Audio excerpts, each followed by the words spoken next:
Audio check.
Right.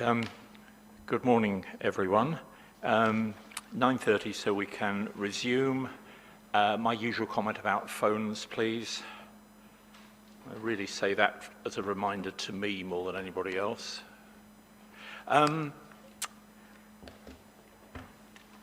Right. Today we have got two more witnesses for Extinction Rebellion elders, and then at the very least make a start on Mr. Brass in chief, and hopefully rather more than that, but it looks a little tight, but we'll see how it goes. Now, we've got no housekeeping matters. Anything from any of the parties in terms of housekeeping before? I know we've got a slight difficulty with the first witness, but we'll come to that. Any housekeeping?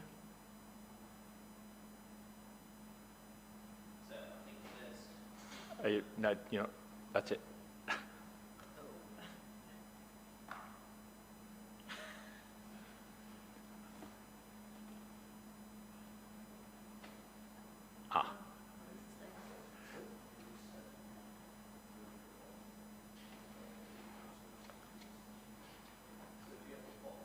I've got the control box, but I have frankly no idea what it does. I'm about to be advised. There isn't a reset button.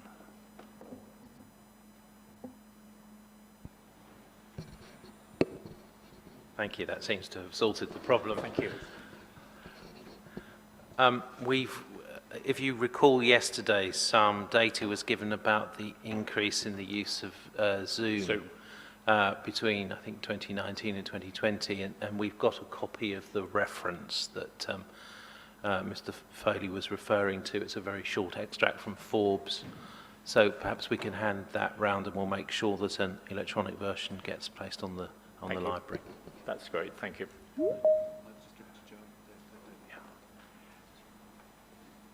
Any other housekeeping matters from anyone?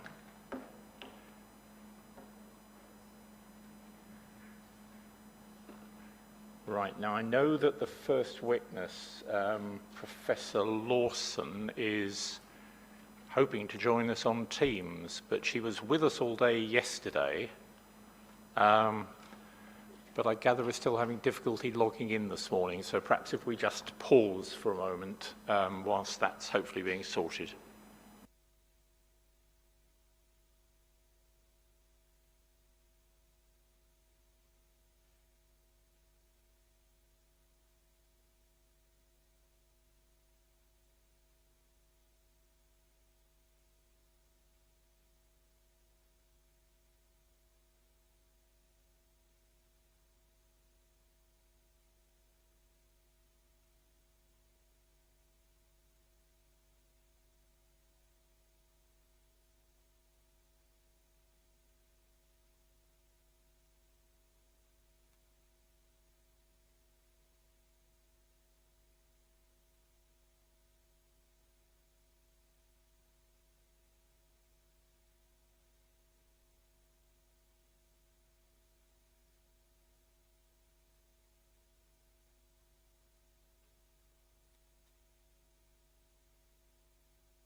Oh, wow. Magic. Exactly what I did before. I do apologise to everybody. Okay, I'll turn my phone on. Right, no, I'm hearing things in.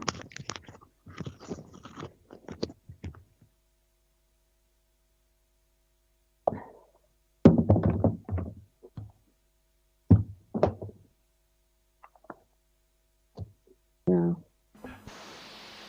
Okay, if we can resume then, hopefully we can get Professor Lawson on camera and audio. I should be on camera. You're not, I'm afraid. Well, my camera says I'm on. If you turn your camera on and off again, sometimes that Okay. trips it, just to try. Off. On. Ooh. Off. Oh, no. On. Off. On. Anything else? We can hear you okay, Sally. Oh. Gosh. There's quite a lag in the sound coming through. Is the audio okay? Yeah, the audio is okay. What do we do? Any other suggestions?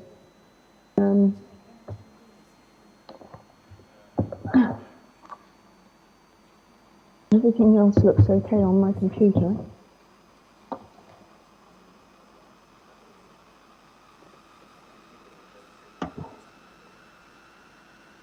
Wi-Fi looks okay. Can you see us, Professor Lawson? I can, yes, Can. perfectly. Yes.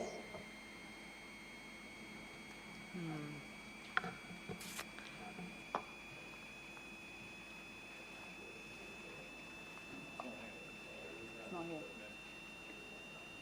Well, I suppose to be fair, she wasn't on, yeah. Which is weird though, because we're not ever... There's a whistling as well. I've got a whistling in my ears, which is not helping. Oh, can you hear that too? Yes, a bit. I wonder if I take my earphones out, but normally it's...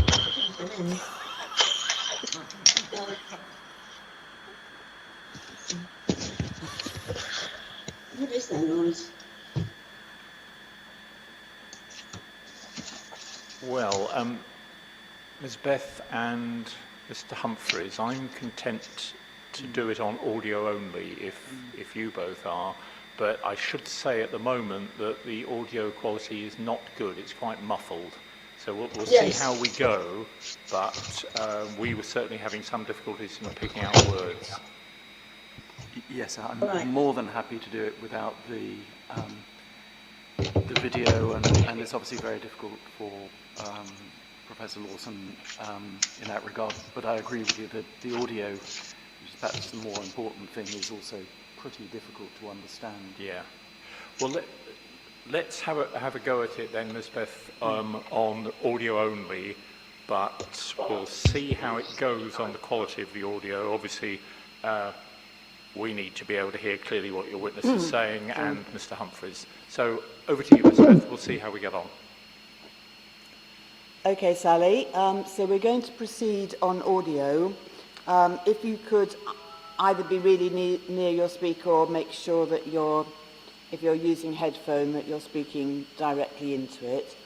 So, yes, will.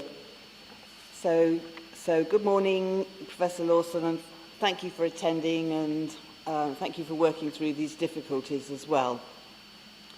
So your proof is entitled Impacts of COVID-19 and deals with the impacts of the pandemic past and ongoing on air travel.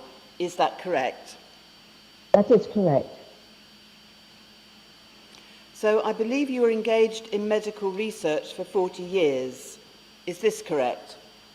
Yes, I was doing research for 40 years and was lecturing and teaching medical students, dental students and science students and training PhD students for 35 I'm years.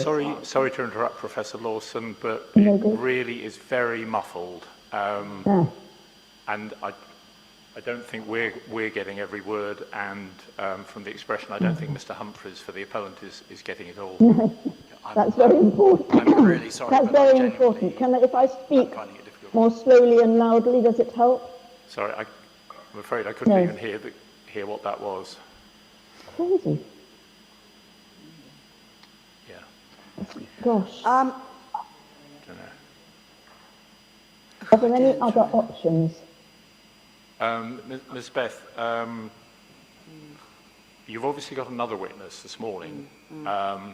We could switch to your other witness, but then that still leaves the question of how we get to hear Professor Lawson. I don't know if there's anywhere else that the professor could go, so that mid-morning she could try and dial in elsewhere. So, did you hear that, Sally? Yes, I did. We're going to start with Johnny instead. You need to sort out this connection, or find another one, or come into Weston if you feel safe to do that. Yeah. Gosh. I know you didn't. No, you can't really do I haven't that. planned for that, but I mean, Yeah. well, See, if you leave this meeting now, see if you can get some sort of expert. Can we think of it? You need to think of someone who can help you, Sally. I think the inquiry is going to need to move on now. But yeah. okay.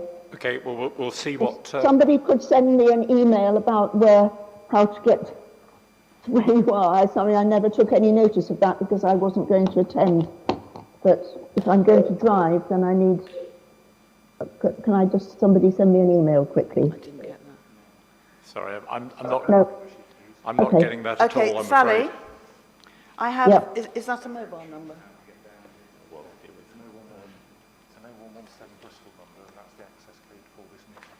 Oh, okay, there is a telephone dial-in, Sally. Yes? I used that before. I listened on it. Well, I listened to the... Yes, I've done that on the phone. Is it Oh, worth that's- us just that's- trying that?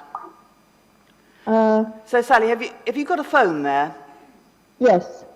So, it's 0117'll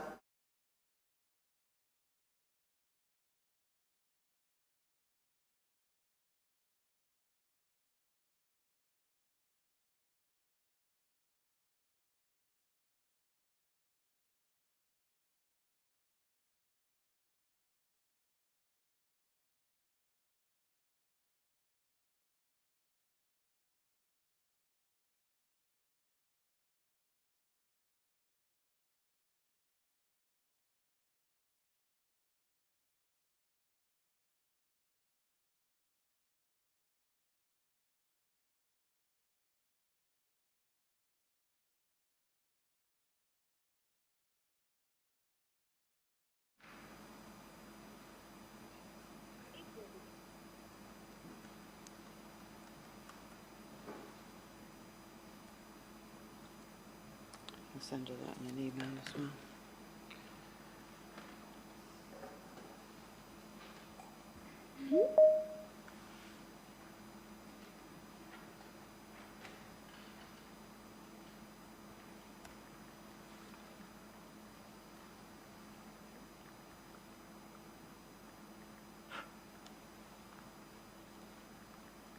Yes, star. Hashtag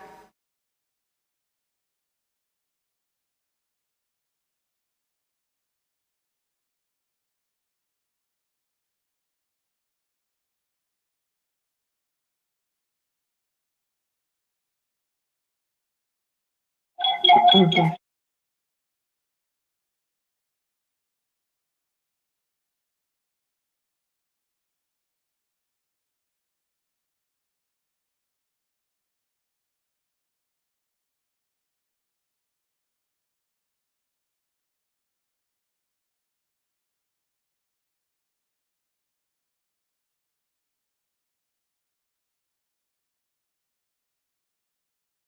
See what...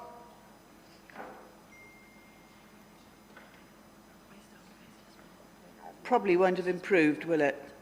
Tell you what, Sally, let's keep the sound on the phone. Yeah. So you need... Do you need the hashtag again? Thumbs up if you do. Hashtag. The code is just the code. Don't put the hash in. Oh, you don't put the hash in, apparently? No. Okay. Don't put the hash in. It's just 916 Just try turning the mic on now. 708 But that audio wasn't. 216.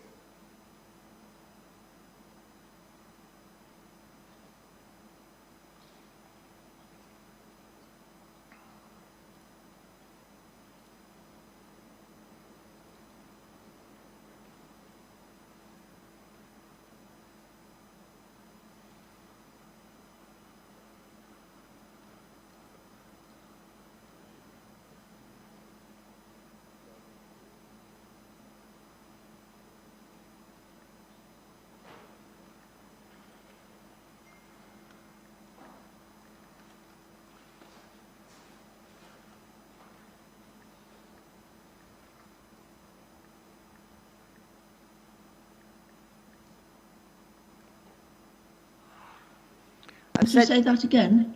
Oh, we can hear you. Ah, Quite. is that through the phone or through the computer? I'm not I sure. don't know, but whatever it is, don't change it. Is that okay for the inspectors? That sounded Okay. good, I think. Yeah, let's give that a try. Bear with me just a moment, because I've got the next proof of evidence out. I need to go back to Professor Lawson. Okay, Sally, you can hear me okay, can you? Yes.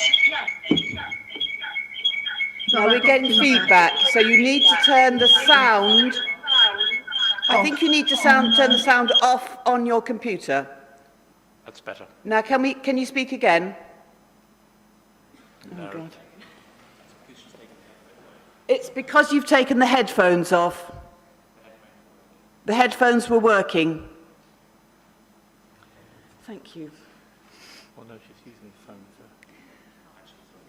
for... And you're now on mute, so if you... Off, down. Can you try hanging up the No. phone? I think Now do we have lift off or not? that's better. Is That's... my sound working? Yes, it's working Yes, now, right. so don't change anything. Right. Yes. Let's go. So... You're not very loud for me, but I think it'll be all right as long as people speak up. Okay, I will Okay. do my best, it's just Right. me. Ms. Beth, over to you again. Okay, woo, sorry about all that, Sally, but here we are.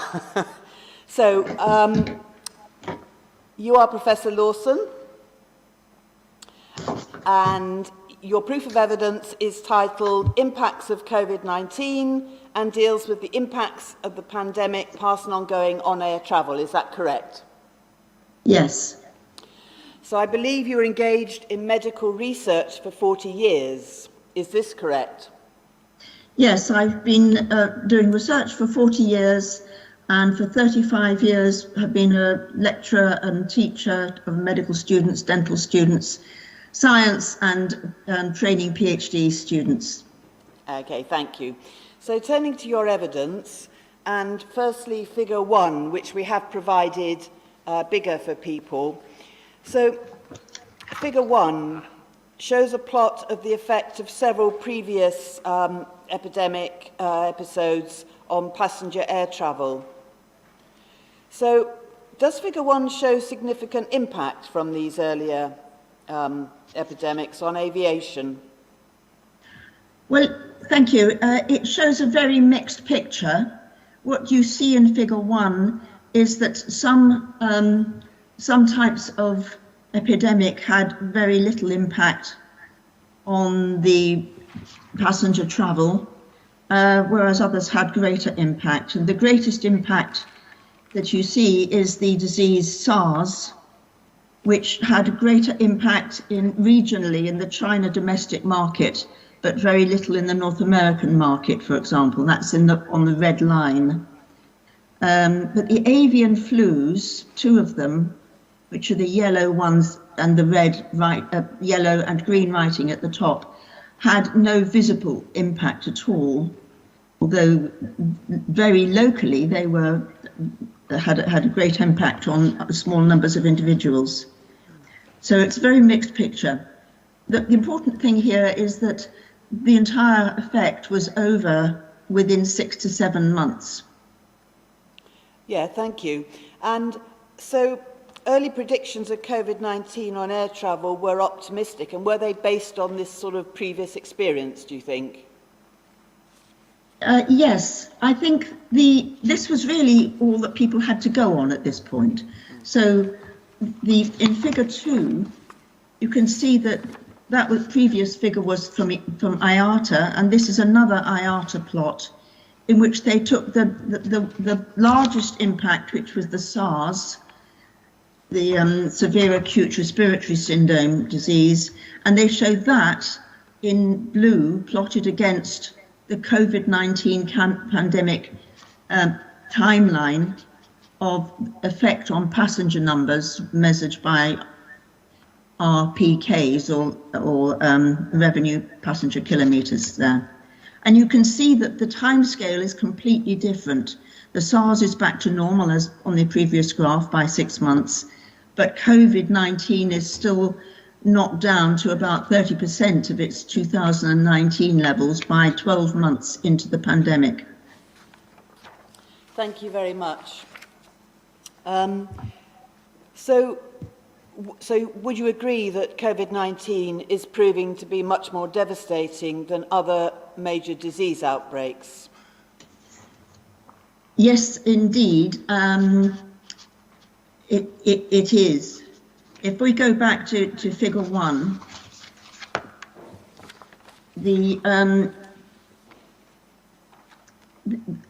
all of the diseases shown on figure 1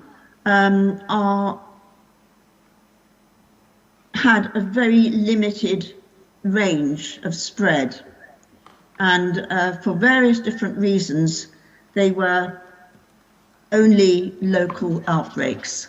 That was very important.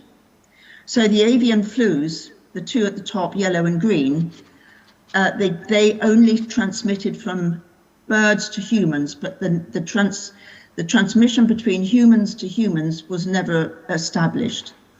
And for that we should all be very grateful, because this could have been a disaster, a real disaster. And the SARS was also local, as you can see, by the much greater effect on the China domestic market than the other 2 regions, that it didn't have an effect in North American market and a small effect in Asia Pacific. So there's a regionality to it. So the SARS, again, it's not so well transmitted, nothing like as well as the COVID-19 between human to human. So you tend to have the transmission from diseased individuals in care homes, in families, so to local contacts, but not very widely spread. And MERS, which was the Middle Eastern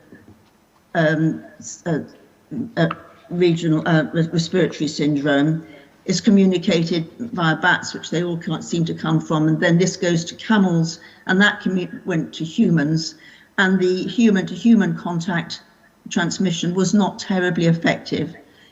So most of the transmission came directly from camels to humans.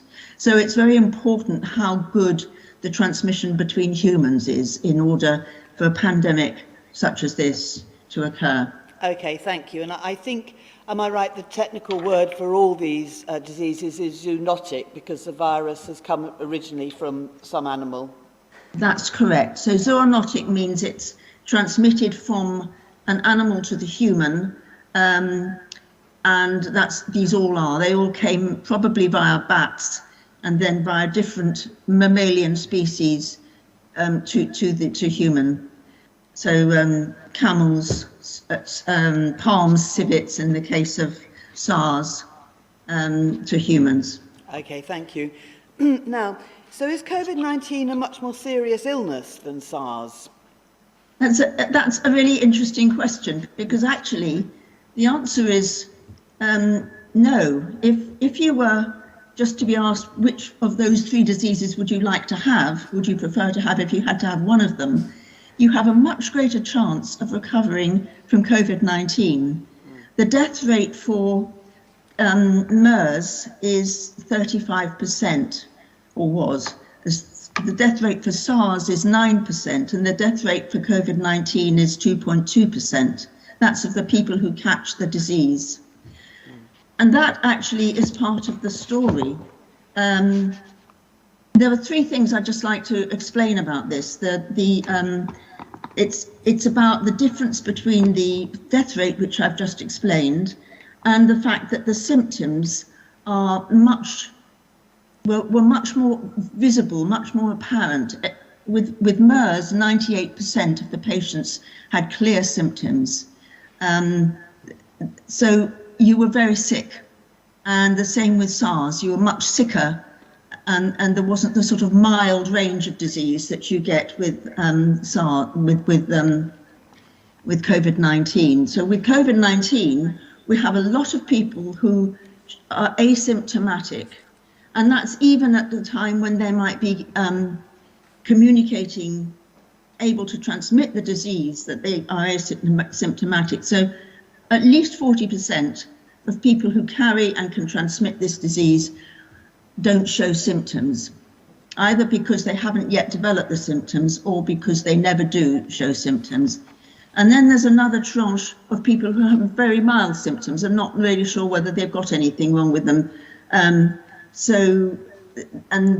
they, also might transmit. And then, of course, you've got a range right up to the very sick. But the chances of being seriously ill with COVID-19 is much lower than with SARS and MERS, so it makes it much easier to transmit human to human. Okay, thank you. And So actually, one important point is the asymptomatic cases do carry large loads of virus. It's not as though they're not doing anything. The virus isn't doing anything. It's still there and it's still being transmitted. Okay, thank you. The second point is that it's much easier to be infected with SARS-CoV-2, with COVID-19 than SARS. The viruses both bind to the same receptor. There are other receptors. The main receptor is the same receptor in the respiratory system and down in the organs, but initially it was at least 20 times more effectively bound to this receptor molecule. And that's important because that's the molecule that helps it get into the cells. It binds to the molecule and that's taken into the cell, and that's where all the replication happens. So and the third thing is that the third thing is that if you add that to the fact that the transmission is very effective because you cough and you sneeze and you breathe and you talk, and all of that sends out clouds of droplets and aerosols, and the aerosols are a problem because they will stay around in the air and hang around and accumulate, and of course in confined spaces they will accumulate with time, and that's where the dangers of being inside with people, in case any of them might have the virus, it's more dangerous inside, and outside they can dissipate this loads of space. So if you add into that mix, and we've been talking about the fact that this is about regionality or spread, if you add into that mix forms of transport like trains and planes, then you've got a perfect storm for sending the virus around the globe as we have with COVID-19. Okay, thanks. So a horribly successful virus then. Okay. Yes. I'm sorry to interrupt. I think I just got there before Mr. Humphreys on this occasion. Can you please try and keep your questions entirely neutral? So I think you were saying it's a horribly effective virus. rephrase it so that, how effective is this virus? I know it's hard, it's difficult It's okay. to do. I'm sorry, it wasn't a question. It was just a throwaway remark. I will definitely avoid throwaway No, definitely remarks. no throwaway remarks. But Yeah. try and keep the questions as neutral as you possibly can. I do know it's difficult, though. Okay. Yeah. Okay. So next question, please, Professor Lawson. So your figure 3 shows the impact of the pandemic on passenger numbers at Bristol Airport. Would you agree that Bristol Airport is following the international trend of unprecedented impact for over a year? Yes, and that is the reason I put that, and it's below figure 2. You can compare. I felt I should show what was happening locally and not just stick to the world. Figure 2 is looking at the world passenger numbers. Here we've got a picture which shows a very similar picture, and in fact the Bristol Airport numbers were knocked down at least as much, if not more, than the global ones shown in the graph above. Okay, thank you. And then figure 4 in your proof, which is over the page, I think, isn't it? Yeah. Shows a projection of likely impact on air passenger numbers for 2020 from the Airports Council International, the ACI. And they're comparing a business as usual forecast with this projection of likely impact. And that was back in 2020. So was the forecast range of effect of the pandemic on passenger numbers in line with subsequent data? Yeah, well, so can I just refer you back to figure 2? If you look at the dotted line along there, it's showing you where the percentage recovery was by 12 months into the pandemic, and it's about 32%. If you now go to this graph by ACI, which is based on real data up to June and then projections on from June, that 30% just about equates with the lowest line on the graph beyond the point where there's real data. So the projection with yellow, that bottom line is 29%. So it's almost exactly what happened.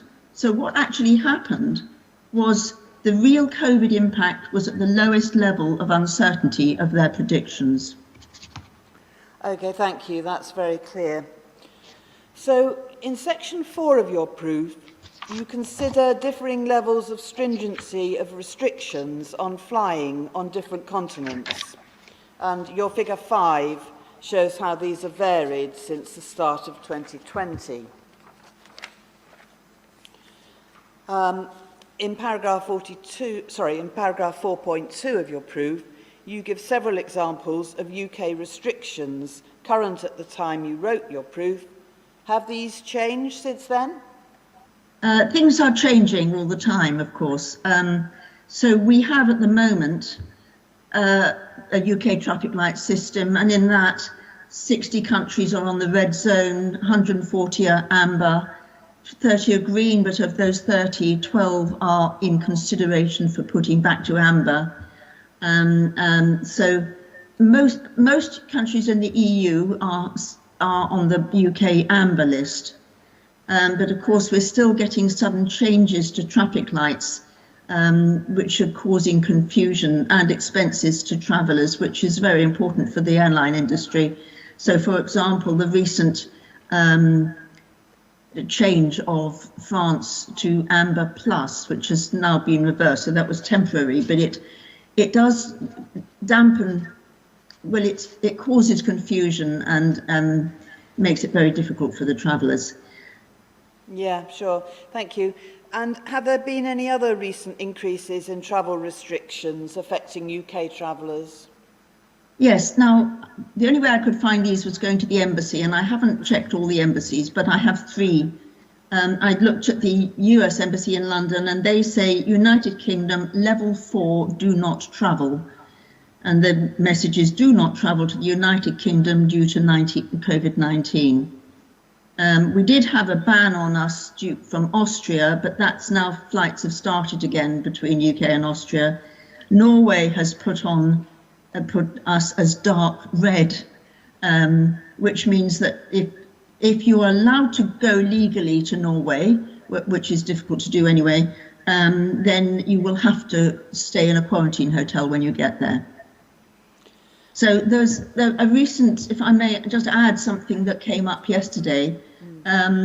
There was a trade group airline spokesman saying that air travel is yet to meaningfully restart, and that he pointed to the frustrating traffic light system and costly testing requirements be putting a dampener on it. Now, Heathrow also said that they expect to see a further fall in passenger numbers during 2021. So obviously all the airlines are struggling at the moment. And Grant Shapps, interestingly, pointed out that the EU airlines are recovered to about 50%, but the UK airlines are only recovering to about 16% at the moment. Okay, thank you.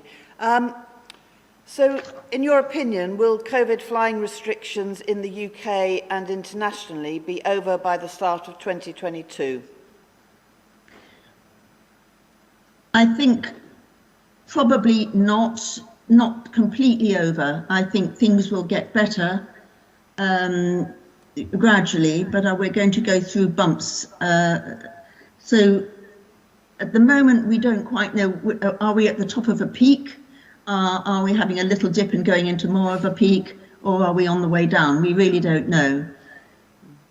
But whatever happens on this peak, it is, from our past experience from last year, it seems quite likely that we shall have a winter wave as well. It may not be as high, I hope it's not as high as last year, and that may well go through into 2022. So, you know, I'm not in the game of predicting. All I look at is what's happened in the past and look to see whether it's looking mitigated for the future. And of course the viruses are helping. The viruses are doing all the work. Of course, I didn't mean to say that. The vaccines are helping by dampening it down. And we have very good rates in most of the UK, not particularly good in Bristol, actually. We're below 50% fully adult vaccinated here, but the majority of the UK is very good. So all of that is going to help. But you have to remember also that it's not just about what the UK does. It's about, if you have most of your flights going to the EU and 2 or 3 of the countries close down or have problems, that's going to affect our passenger numbers, our flight passenger numbers as well in some ways. So I don't think it's going to be, we're not out of the woods by 2022. Okay, thank you.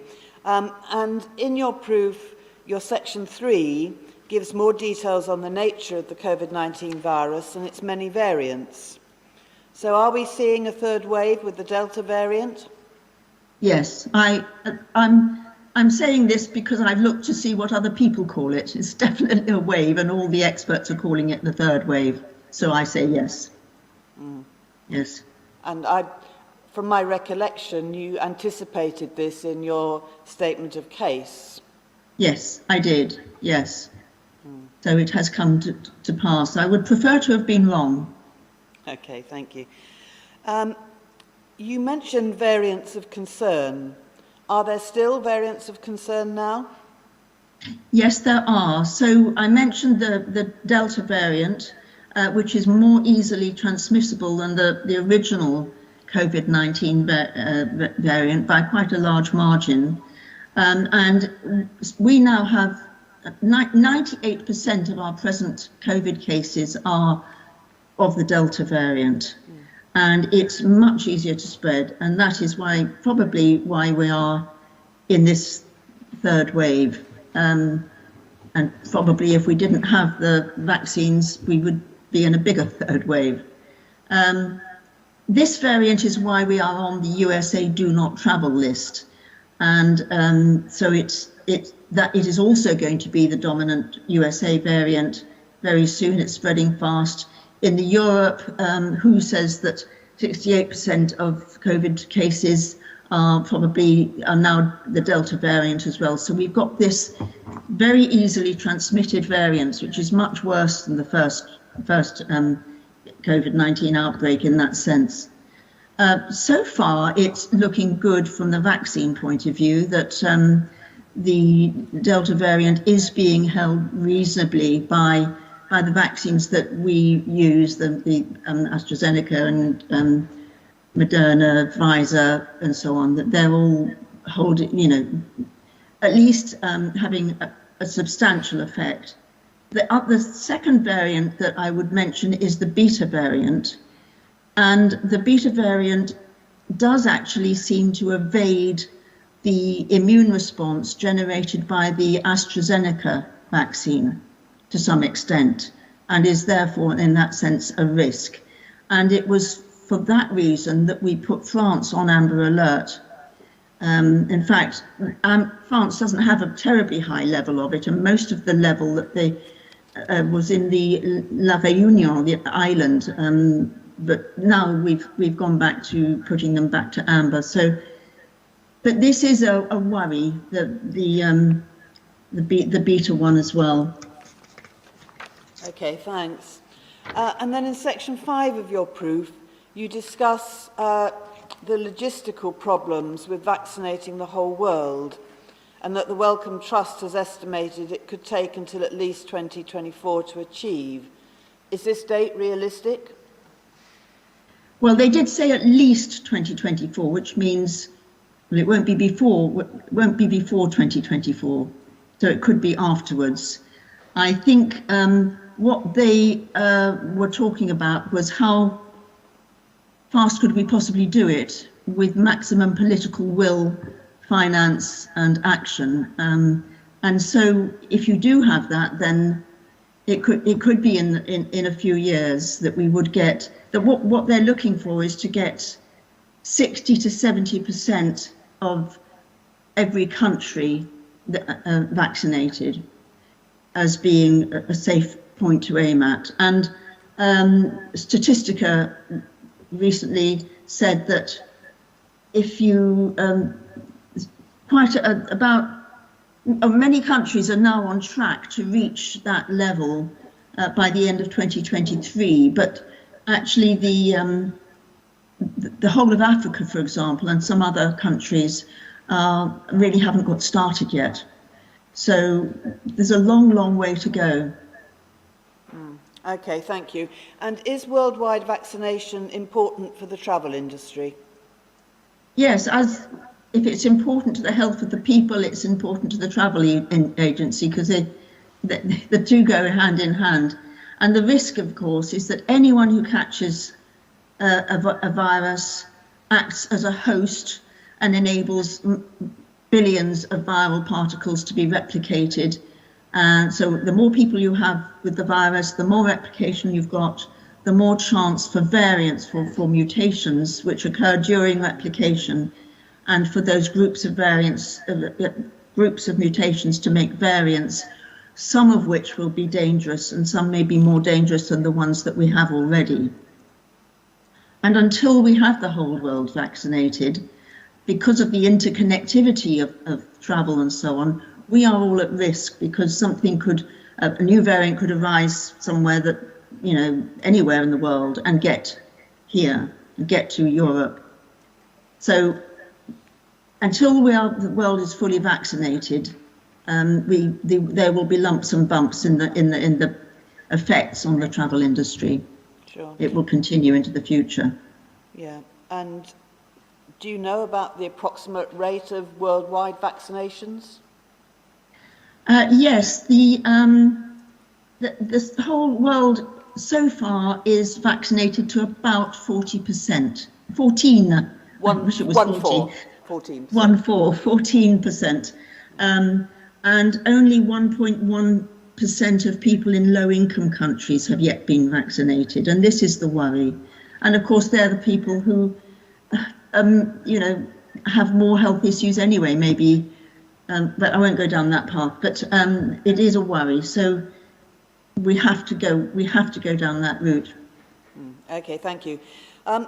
In paragraph 6.2 of your proof, you refer to a study done earlier this year that showed a greater impact of COVID during the first wave of infection in countries with higher levels of air travel. Does the UK fit this pattern? Yes, and UK was one of the 36 countries that they looked at. And we have, if you compare the others, we had a high death rate in that first wave. And we also have very high travel, incoming passenger travel. So they compared the 2018 passenger travel numbers with the rate of rise on the first wave of the COVID, looking at the numbers of deaths per day, and those two things are related. So it would look as though the amount of incoming passenger travel that would have continued up to the beginning of the maybe over the point where the variant was travelling around the world, but we didn't really know about it. It could have been carried in by more into countries that had high incoming passenger travel, and so that may explain it. The interesting point about our numbers being high is that we actually, in the UK, it's been a thing that's bothered me all the way through, that we have been one of the highest numbers of deaths per million right from the start. And maybe, again, we didn't close our borders very quickly compared with other people. Maybe that would be partly why, but we are the top country. At the beginning, in the first 6 months, we had the most deaths per million of any other country except Spain. Now we are down to number 14th on the list, so we're still quite high, but much improved in that respect. Okay, thank you. You go on in paragraph 6.3 of your proof to discuss studies that investigate air travel as an effective source and spreader of infection. Were the flights operating in these studies operating with social distancing and other precautions? Yes, there were two papers. I reported one of them here. They both had flights, infections on the flight. This particular one had social distancing. There was only a 17% occupancy, and small groups of people were scattered with large gaps between them on the plane. But they were not tested as they entered. It was back in the summer 2020. I don't think it was being done so much then. They then looked at the people who got the virus very soon, during or very soon after the flight, and then they looked at all the people that they transmitted it to. But at the time they did do, as soon as they caught as many people as they could, they did sequence the PCR. They took samples and they sequenced, so they knew which variant these people had. And the people who had sequencing done were all the same variant, and yet they'd come from 3 different continents to join this flight to Ireland, and they'd sat in different parts of the airport before they got on the plane. So it does seem that it was on-flight transmission. The other one that I didn't include in the SOC, they did have tests before they went onto the flight, and they still got some transmission. Okay, thank you. And when you talk about them all having the same variant, I'm just wondering, is that more specific than just talking about having the Delta variant, or is it exactly the same genome? Or no, that's a good question, and that was loose speak on my part. What they did was they sequenced and looked at the similarity, and they were 99% the same, which means that the RNA sequences were almost, and for all intents and purposes, that is exactly the same. The variant was the wrong word. It was the sequence that was exactly the same. So it was the same virus, same version of the virus. Thank you. So unregulated flights could be a source of infection and spread then, greater than this? Well, I'm afraid, yes, I think so. I've mentioned about droplets and aerosols, and enclosed spaces means that fine aerosols accumulate, so that even with good air filtration, if you're close proximity to somebody who's breathing out the virus, you still might be at risk. Obviously, things like masks and so on would improve that, but it's and of course having health passports, having vaccine passports will help enormously to reduce the likelihood of that happening. So I think it is going to be something of a risk. And partly, of course, it's not just the planes that I'm not targeting the planes here. It's the travel. You have to get to the airport in boxes on wheels or whatever, and then you're sitting around mixing with people in the airport. So anything mixing and then taking the virus somewhere, flying it to another place is going to be a good spreading event. Yes, thank you. So, did epidemiologists anticipate a major pandemic? Yes, for decades they've been saying that it's not if but when another pandemic would happen. And so the problem is that zoonotic transmission of viruses or other pathogens, it's not just viruses, it's an increasing risk as we put pressure on the environment, and the climate crisis is building up so fast, and as well with the increasing world population. And I'd like to give you one example that they've for a long time been very worried about. I mentioned before the avian flu, the first one I showed on graph 1. That is the H5N1 virus, which has a 65% death rate. But I said it had a very low death rate overall. All of those diseases that I mentioned there had fewer than 1,000 deaths, and this one only had about 300 recorded deaths. But the reason for that was that it never reached human-to-human transmission. Now, if you had something with a 65% death rate reaching human-to-human transmission, then, the majority of people are going to be dead. It may limit its own spread if it kills off too many people, but it's still something that we really don't want. And the other problem is that it's also very deadly to birds. And as we have a growing pandemic, the birds very likely could get infected. They will carry it around the world. We may not even need the aeroplanes to do that.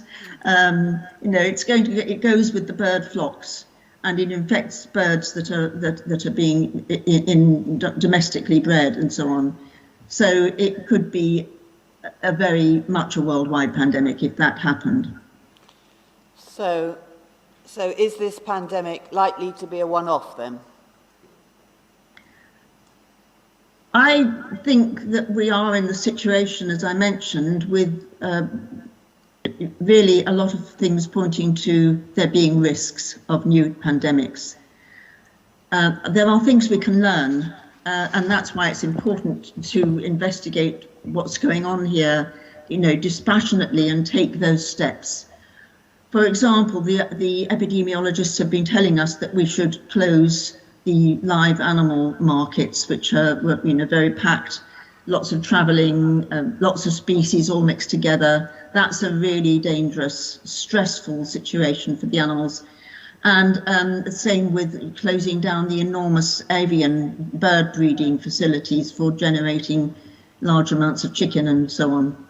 That's the problem, the underlying problem with all of this is that the environmental stress, the very bad conditions in which these animals are kept, stresses the animals, that lowers their immune system, they get a virus, there's nothing to stop it replicating, it goes like wildfire through the population, and in that you get lots of variants being generated, and some of those may jump to humans if the humans are interacting.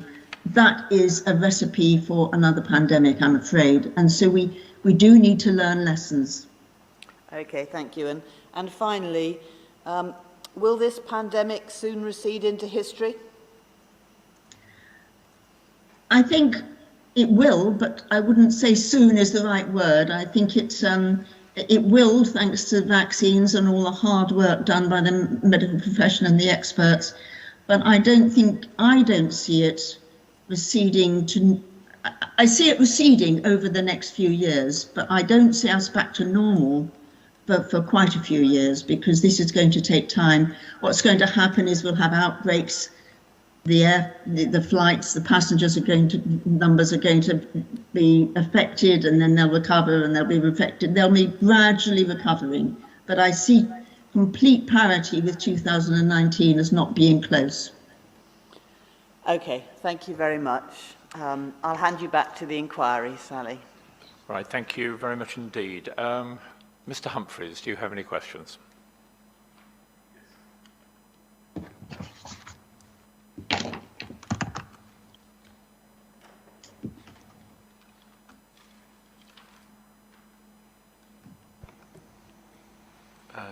Dr. Lawson, can you see and hear me? Can I See and hear me? not hear you very well? I can see you extremely well.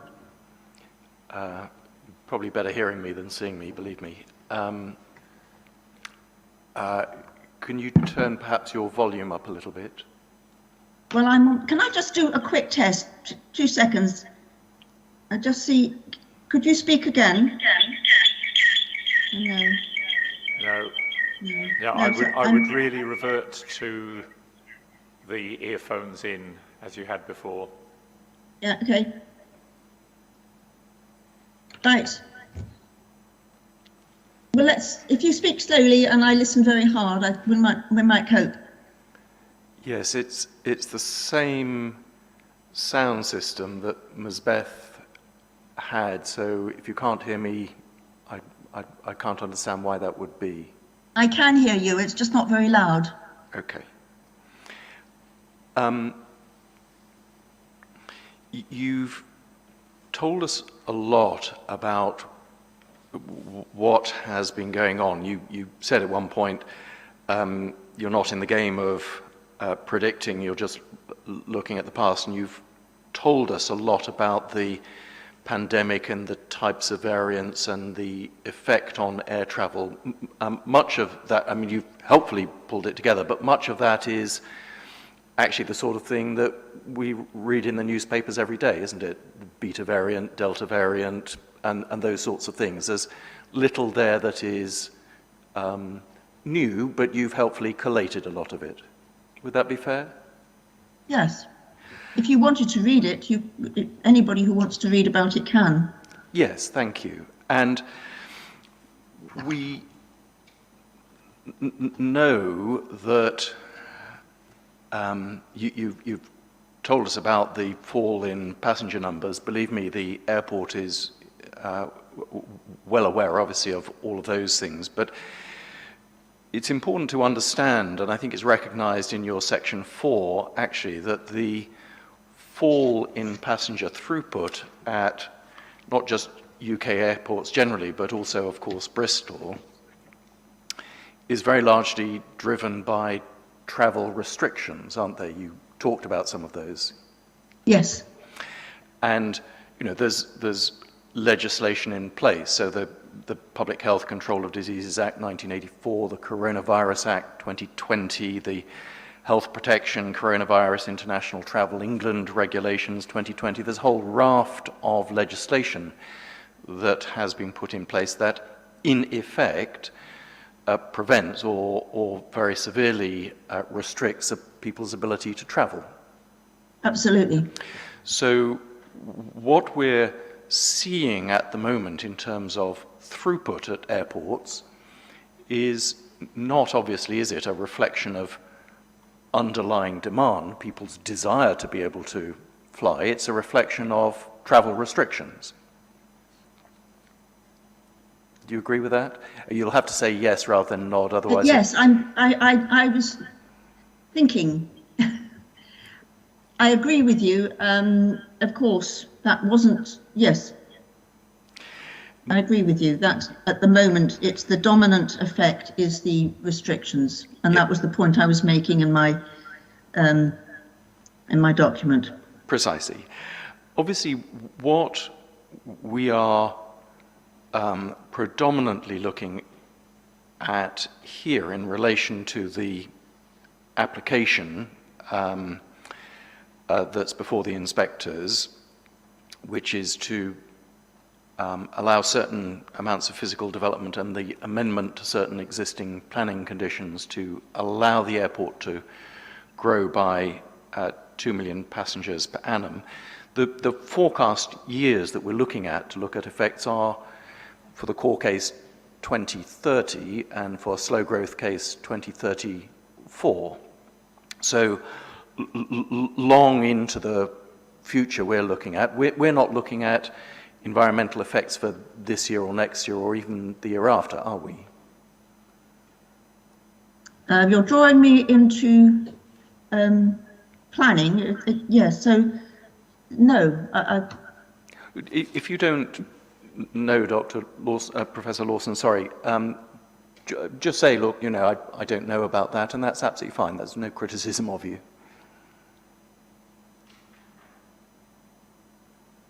No, I can't say I know about that by 2030, but I can. I have views, but I'm not going to get drawn into that because that's not my area of speciality. No, I understand that. That's very fair.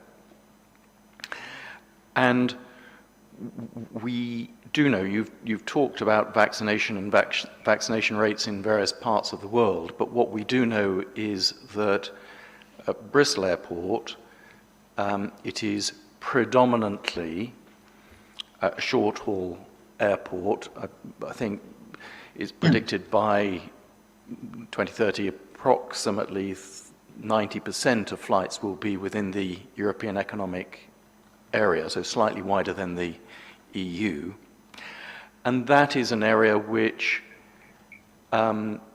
that there are currently, and over the next year or so, one would expect there to be very high rates of vaccination. Yes, one would hope so, but some countries are slower than others, as you know. Of course, some countries are slower than others. You've touched on in your evidence some forecasts from IATA and the ACI and forecasts of return of growth.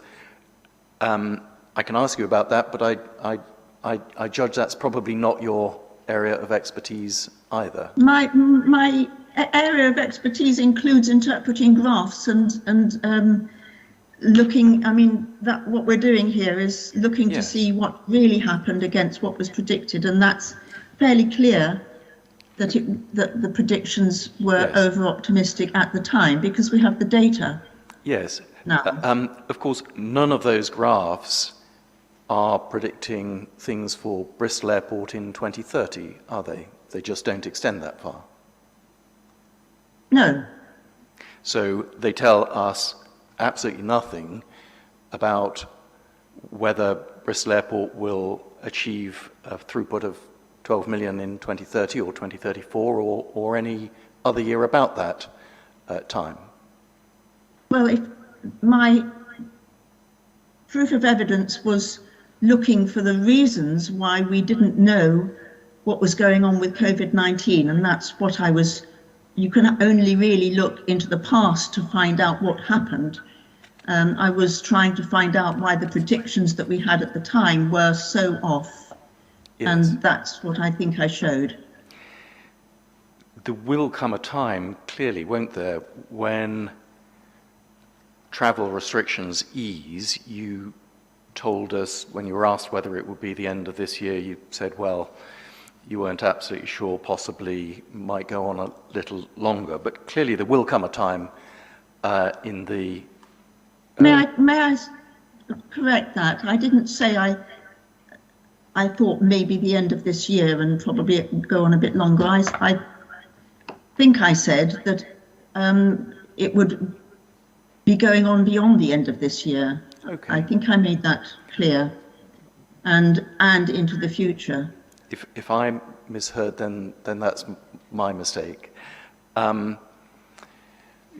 Clearly, though, there is very good reason to believe, isn't there, that the restrictions, the current restrictions, will come to an end. We already know it's already being foreshadowed in the newspapers that more and more countries are going on to the green list, some from the red list to the amber list, and you know, unless there is some setback, that is likely to continue. I think you, again, made that type of point clear yourself.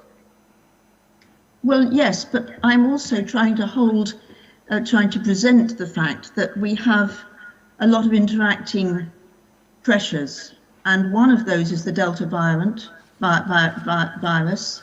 I mean, we feel that we're well protected in the UK, but we're still having a third wave, and that is probably largely because we have the Delta virus and variant, and because a large proportion, even though we're maybe 70% of adults are vaccinated, we've got young adults and children not vaccinated, and they're very vulnerable. Yes. And until countries get fully vaccinated, there will be outbreaks of viruses, variants such as the Delta variant. Yes. So we're not out of the woods. So if you have a country that's not well vaccinated, maybe it's 30 or 40%, then they could have another wave, and they will be closing down their borders, or people will be closing down their borders to them. The point I was making was that in Europe you might have a general opening, but it would only take a few countries to have a problem, and a few other countries to respond to that by closing their borders, and you're well below 100%. You'll be somewhere below that for some time. Yes. The point I was making a few moments ago, though, is that the short-term forecasts are just not used in terms of the environmental impact assessment. We're actually looking 9, 10, 11, 12, 13, 14 years ahead. That's the time horizon, and you very properly explained that wasn't something that you were particularly focused on or aware of, and I've accepted that. So yes, of course there may be setbacks in the short term, maybe there won't be, but that's not the time horizon that we're looking at in this inquiry, is it?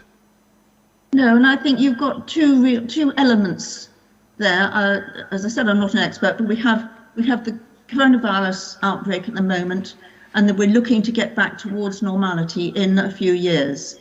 Yes. And it's not really until you get back to near normality that you're going to be looking at the growth rates that you're talking about to get to higher levels. So if the whole thing is delayed by a number of years, it's going to delay the future projections as well. Yes, but the airport's projections have included a 4-year delay. The original projections were 12 million in 2026. I can't really take this discussion with you any further because I haven't done the background work, and well, that's very, Mr. Devas will deal with this. Of course, that's very fair. And you say right at the end of your proof in your conclusions, limiting air travel will contribute to effective prevention measures, but of course that's exactly what's been happening, isn't it? During this period of the pandemic, there have been these restrictions on travel to prevent transmission. Correct, and they will continue because variants will continue to emerge until we have the whole world vaccinated. So you have to be looking into the future to accept that there will be enforced, regulations to try. Countries will be trying to prevent variants that are worse or as bad as the ones we have, going from country to country. So I'm talking about the regulations. They will be going up and down, as that graph in figure 5 shows, that they go up and down, and there's modification all the time. I don't think we're out in the near future where that's not going to stop. But not until world vaccination is substantially underway. all right. Well, we've discussed that. The implication of what you're saying, which is that the growth to 12 million will be slower, and we do have a slow growth forecast. As a generality, environmental impacts reduce with greater delay getting to 12 million. So am I right in understanding? Sorry, could you say that again? I didn't Yes. quite catch one of the words. because of improvements generally in the quietness, cleanliness, efficiency of aircraft, because of increasing uptake with time of electric vehicles, falling air quality levels, background levels, and so on, the implication of what you seem to be saying is that growth will be slower to get to 12 million, and the corollary of that, as I understand it, you would accept is that, in fact, the environmental effects we've assessed will have been over-assessed. The actual effects will be lower. I have not covered that, and I'm not able to discuss that with you, and that's really Mr. Davis's field. Okay. Professor Lawson, thank you very much. Sorry you had all your troubles. And I should say, if I appear not to be looking at you in the camera, it's because I'm looking at a screen to my left, and the camera is about 10 meters away on the wall, so I hope that doesn't appear rude, but thank you very much. Well, I would apologise for me being like a dark, looming character. I did have a light that worked, and that stopped at the same time. So, well, yes, on the screen behind the inspectors, you're about 5 meters across. You're absolutely enormous. A towering character. Very nice to speak with you. Thank you. Okay, thanks very much, Mr. Humphreys. Ms. Beth, any re-examination arising from the points that Mr. Humphreys picked up? No further questions. Okay, thank you very much for that, Professor Lawson. And yeah, don't worry about the introductory difficulties at the beginning. We've been doing these partly virtual events for a long time now, and it's by no means the first time I think anybody in this room has suffered from that sort of difficulty, so don't worry about it. Thanks you, that helps. Okay, it's almost 1:45 now. Let's take a break, please, until 5 past, and then we'll hear from the next XR Elders witness. So 5 past, please.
So before we resume, my apologies. May I raise a short matter of housekeeping Sure. administration? I've mentioned it to my learned friend, Mr. Humphreys. Dr. Chapman has reviewed his evidence in view of the rebuttal statement, and we are proposing to circulate an amending document. I think there's a concession on one of the issues raised. He's also adding in that document some information which has come to light relatively recently in the form of the Jet Zero and decarbonisation policy announcements of the government in the last 2 weeks, which also addresses some of the North Somerset Council, the questions raised of the Department for Transport in the North Somerset Council letter that so you'll be aware was circulated, I think, last week. So the document will also address some aspects of that as well. Thank you. Mr. Humphreys. Yes, thank you. In relation to the amendment, I understand that. I obviously haven't seen it, but I will see it. In relation to the Jet Zero decarbonisation, that sounds very much like either climate change topic or potentially forecasting topic, and obviously Dr. Chapman is not an expert in either of those things, nor does he produce evidence on either of those things. So I'm just slightly unsure why Dr. Chapman, who's economist dealing with socioeconomics, would be producing further information on Jet Zero or decarbonisation.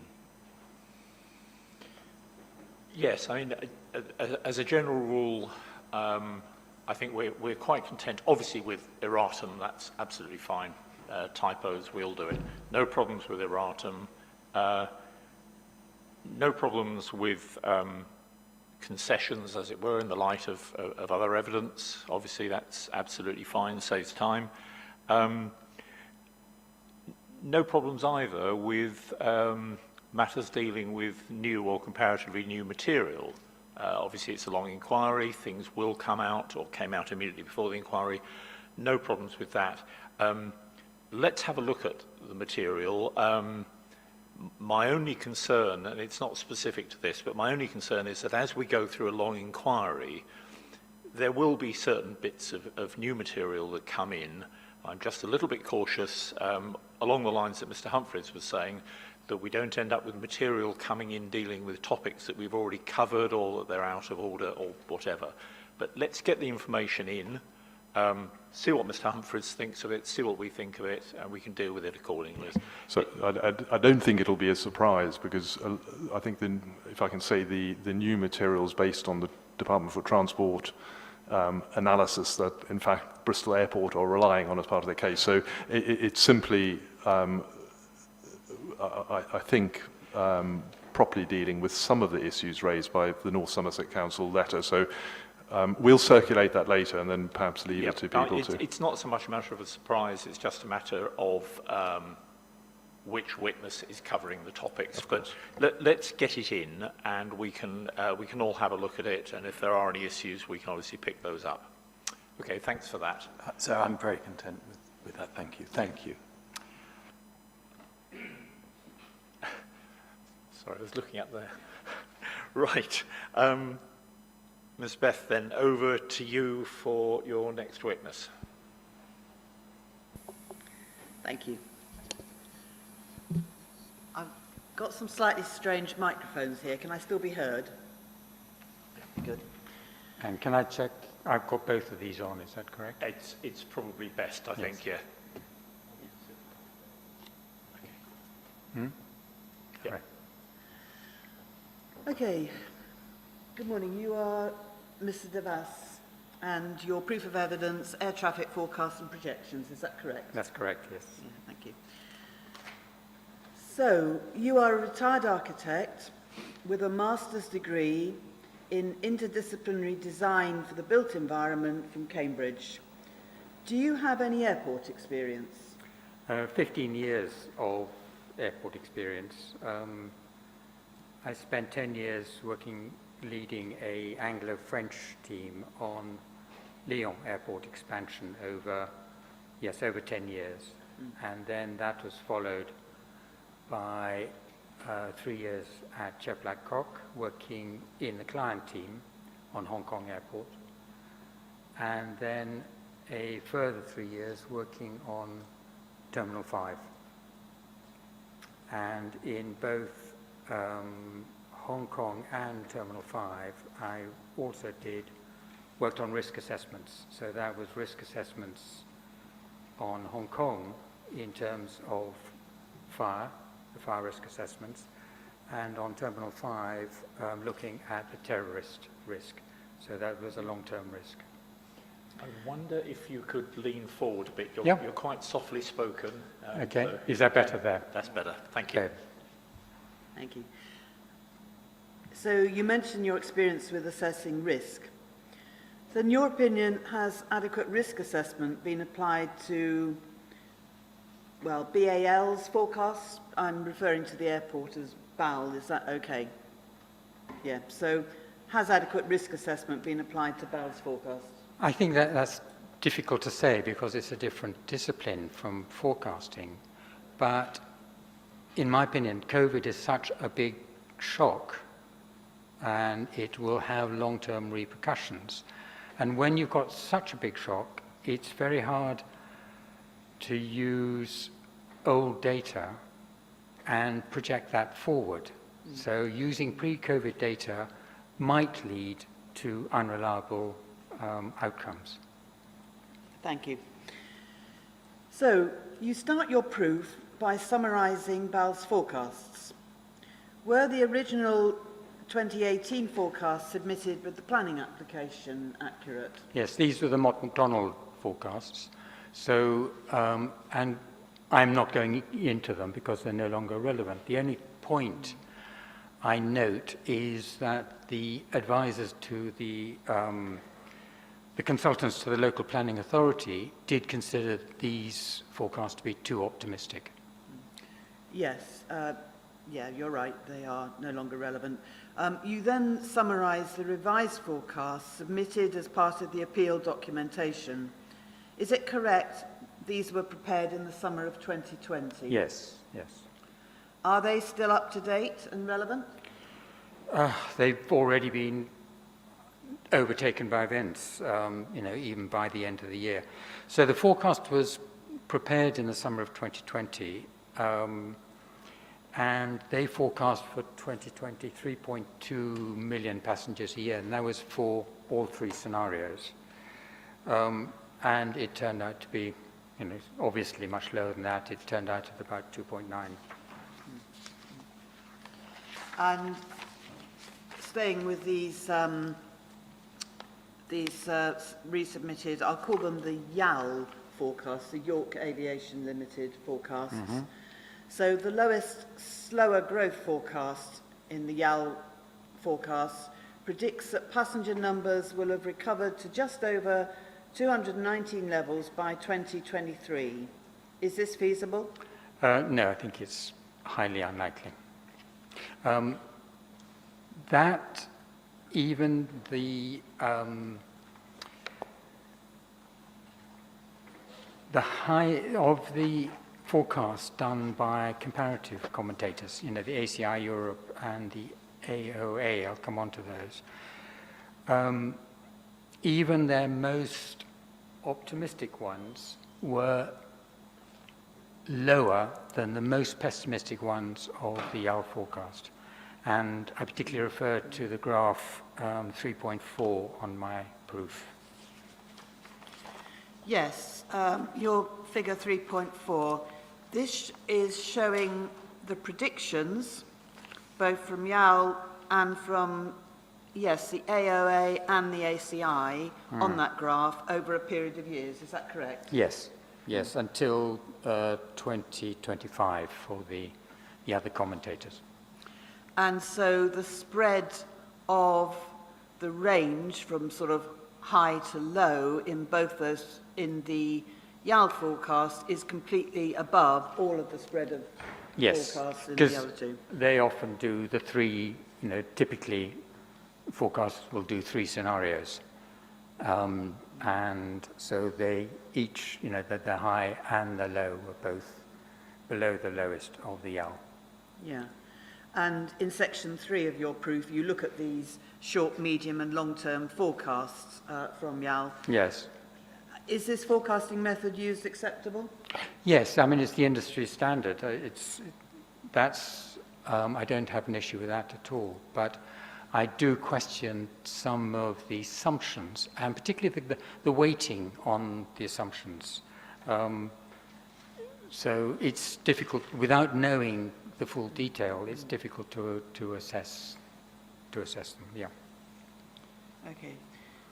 So in the short-term forecasts, the YAL report, now this is where the projections, the forecasts come from. Yes. At 3.10 in that report, states that the airport will reach 10 million passengers a year by 2024, in line with a range of commentators. Do you dispute this? Yes, because Mr. Brass referred in a footnote to that statement to the ACI and other ones, and his ACI Europe ones, I think, in particular. But they were referring to recovery to 2019 levels. Now, in Bristol's case, that's 8.9, and it's not 10. There's a significant difference between the two. Now, Mr. Brass claims that on one level that doesn't matter because Bristol outperforms other airports and therefore will still reach 10 million by 2024. But that means that not only are you the airport recovering from COVID in 3 years, which is pretty fast, but adding another 1.1 million on top of that by 2024. And so I have an issue with that. And presumably that would only happen if the pandemic is nearly over. Yes.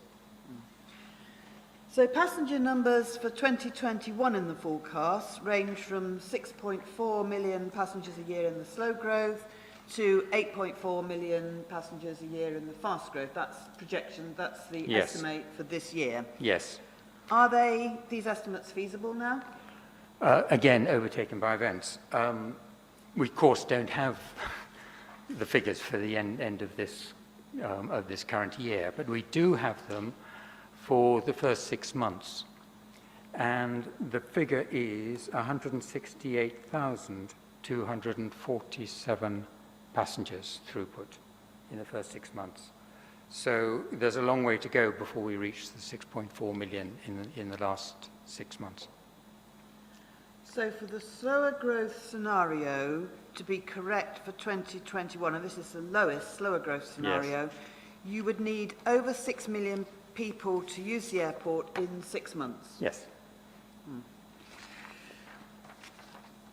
So going back to your proof, at para 3.2, you discuss the Airline Operators Association, the AOA report, detailing COVID recovery forecasts from the Steer consultancy. Is this report consistent with the YAL forecasts? No, it's not. Now, Steer is a well-acknowledged forecaster, a big consultancy, and in fact, Mr. Brass refers to him in his proof.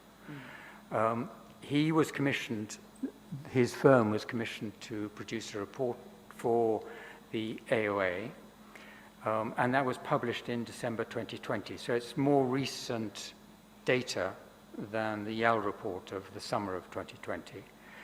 And they had 3 scenarios. One was a rapid rollout of vaccines, but all these are worldwide. And the other one was a rapid rollout of vaccines, but patchy worldwide, and one was a patchy rollout of vaccines. I'm summarizing, it's more detailed than that in their report.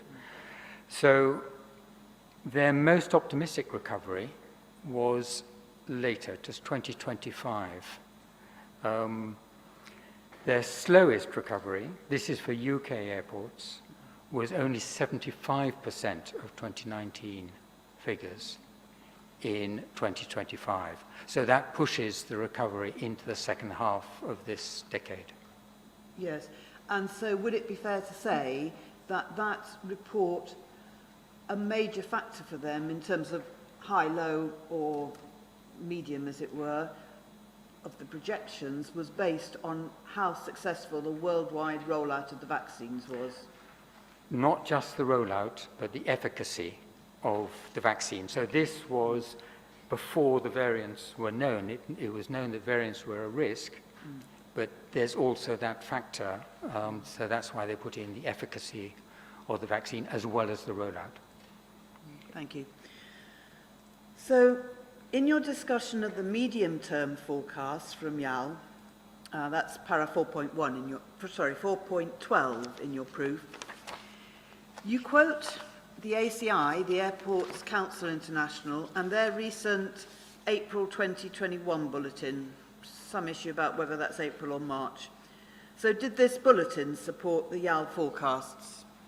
No, and I think what's interesting about the ACI Europe is that they were producing regular bulletins, and each one was more pessimistic than the previous one. So in May 2020, they were forecasting a recovery in 2023. 2 months later, it was pushed back a full year to 2024. And then in April this year, and it's the latest that I can find, it's pushed back to 2025 at the earliest. They also mentioned that COVID is likely to dampen the medium-term growth as well. And they suggested the possibility, without firm evidence at this stage, obviously, that there might be a structural change in the aviation industry and that traffic may not return to pre-COVID forecast levels for at least 2 decades. Now, it doesn't mean there's going to be no growth, but it's fairly obvious where if you delay a graph, it takes a long time to catch up with the forecasts of if COVID hadn't happened. So they certainly feel that COVID is going to impact more than just the short-term forecast? Absolutely. Yeah. Thank you.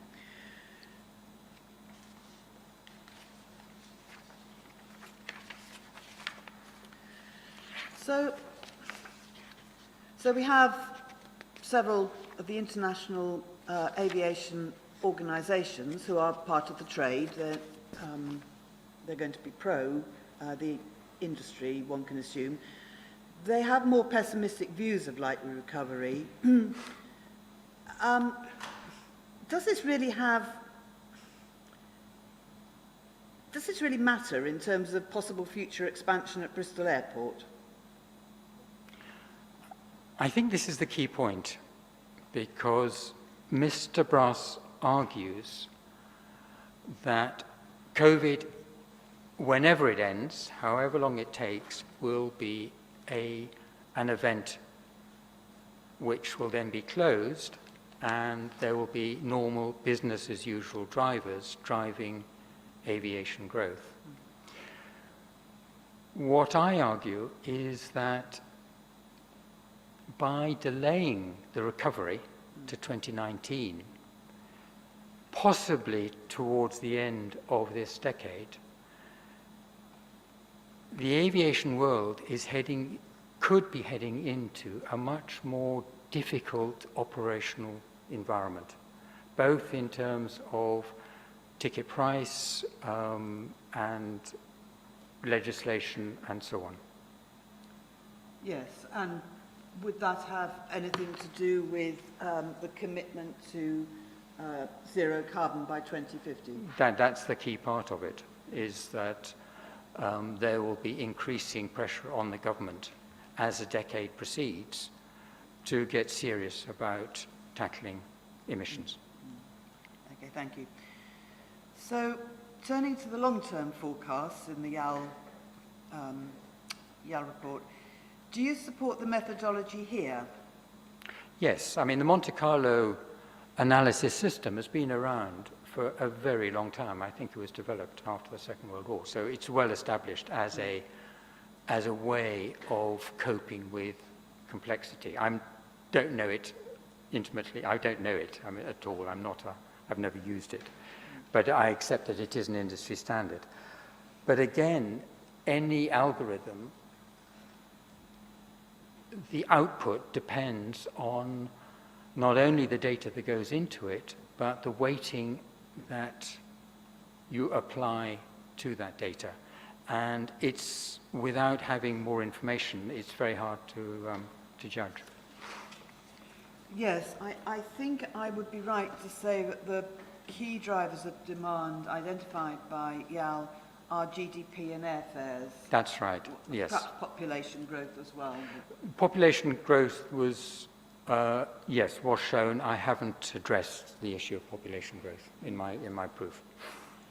So does Mr. Brass, in his proof and in those forecasts, give the right weight to GDP? I'm not sure, and I'm slightly confused, because in my proof, I said that in a mature aviation market, GDP is less significant as an indicator for future growth. And Mr. Brass dismissed that as saying, no, because of historical data linking economic growth to aviation was well established. But I noted in his paragraph 3.3.5 of his rebuttal, Mr. Brass states, and if I may quote, the department's elasticities and those used for the appeal proposal forecasts include market maturity assumptions that reduce the economic elasticities over time, thereby making demand less reactive to economic growth. Now, I understand that to mean that GDP growth does become less significant in a mature aviation market. And is the UK a mature aviation market? Very much so. Yeah. So in paragraph 5.2 of your proof, you say that in YAL's top-down approach, airfares are a key driver in their forecasts. That YAL states that fuel price, air passenger duty, and carbon price all feed into the modelling of the airfares. So are YAL's assumptions on these elements realistic? Again, I think it's difficult extrapolating from short term, but I do make the point that they've been unreliable in the short term, so I do question the weighting that's been put onto these factors in the long term. For instance, on fuel price, YAL's highest probability of oil price in 2021 was $37 a barrel, and only $85 a barrel in 2040. Now, Brent crude has been trading at over $60 a barrel for quite a while now, and on Monday, day before yesterday, it was at $73 a barrel. So again, I would question their weighting of a future oil price increase. Weightings and perhaps assumptions. Assumptions, yeah. Yeah. Okay, and could you be sure the oil price will stay high? Certainly not. It's so difficult to forecast. But the oil industry, like the aviation industry, is meeting headwinds in terms of legislation and so on. So I would expect, I wouldn't be surprised, I'm not a forecaster, I wouldn't be surprised if oil stayed relatively high. It's an industry that could also be seen as moving into a more difficult operating environment. Would that be fair? Well, Exactly. Hold on. Is that a leading question? Do you know, just about every question They're all- has been, and the reason for not doing it is you diminish the weight of Mr. Davis's evidence, because every time he says yes and you've put the words into his mouth, that allows me to say, well, the witness didn't give the evidence. So it's in your interest, honestly, and I know it's difficult, but it's in your interest not to lead the witness in evidence in chief. You see, my problem with this is if I'm meant to get a yes or no, No, answer... that was the inspectors talking about witnesses answering in cross-examination. Yeah. This is not cross-examination. In cross-examination, yes, advocates ask leading questions. That's what they do. And the inspector's encouraging people in those circumstances not to enter debate with the advocate, but to answer the question first and then qualify it. That's different in evidence in chief and re-examination. Now, you know, I haven't been intervening all the time, but as I say, it's in your interest not to lead the witness. Yeah, I mean, as an example, if it helps, a moment or two ago, you asked a question and you got the answer, absolutely fine. But you then said, and also, and you basically prompted the answer. Okay. So it is really difficult, but try and keep them as neutral as you possibly can. And I mean, Mr. Humphreys is right that obviously we've got a witness who's giving evidence, and if you're in effect suggesting the evidence to him, that diminishes what the witness says. Okay, so when I'm with my witness, I don't need to elicit yes/no answers. When we've got a written proof from Mr. Devas and all the witnesses. What, if I may sort of try and help, you're trying to do at this point is perhaps to get him to bring out certain points, to explain certain points that might not be absolutely clear, perhaps to respond to, as he has been, to things said against your case.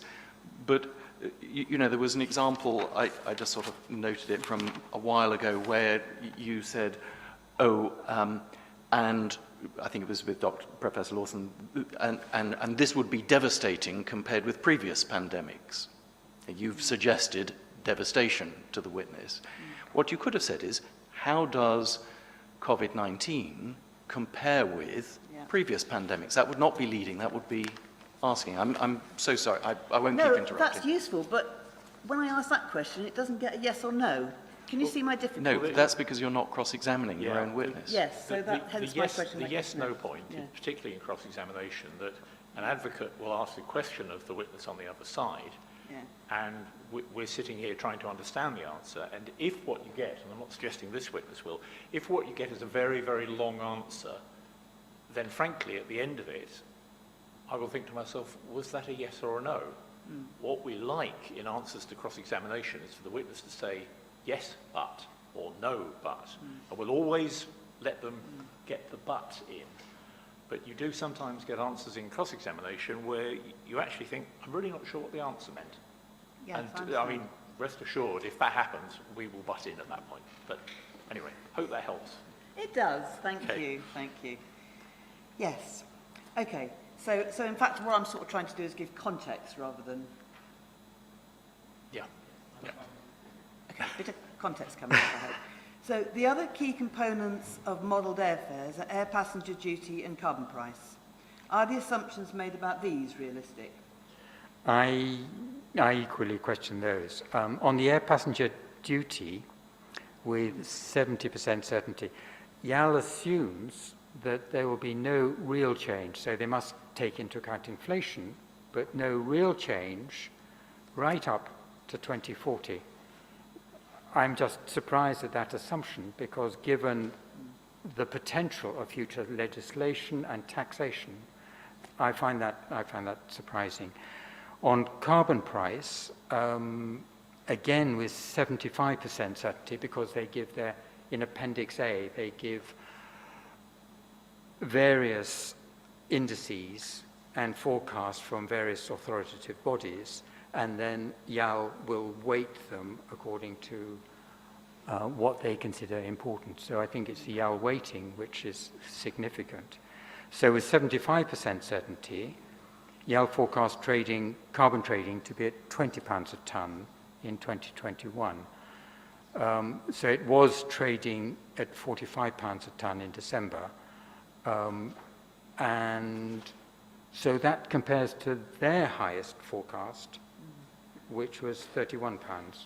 So again, I question their weighting, particularly going forward, and what the EU is wanting to do about carbon trading.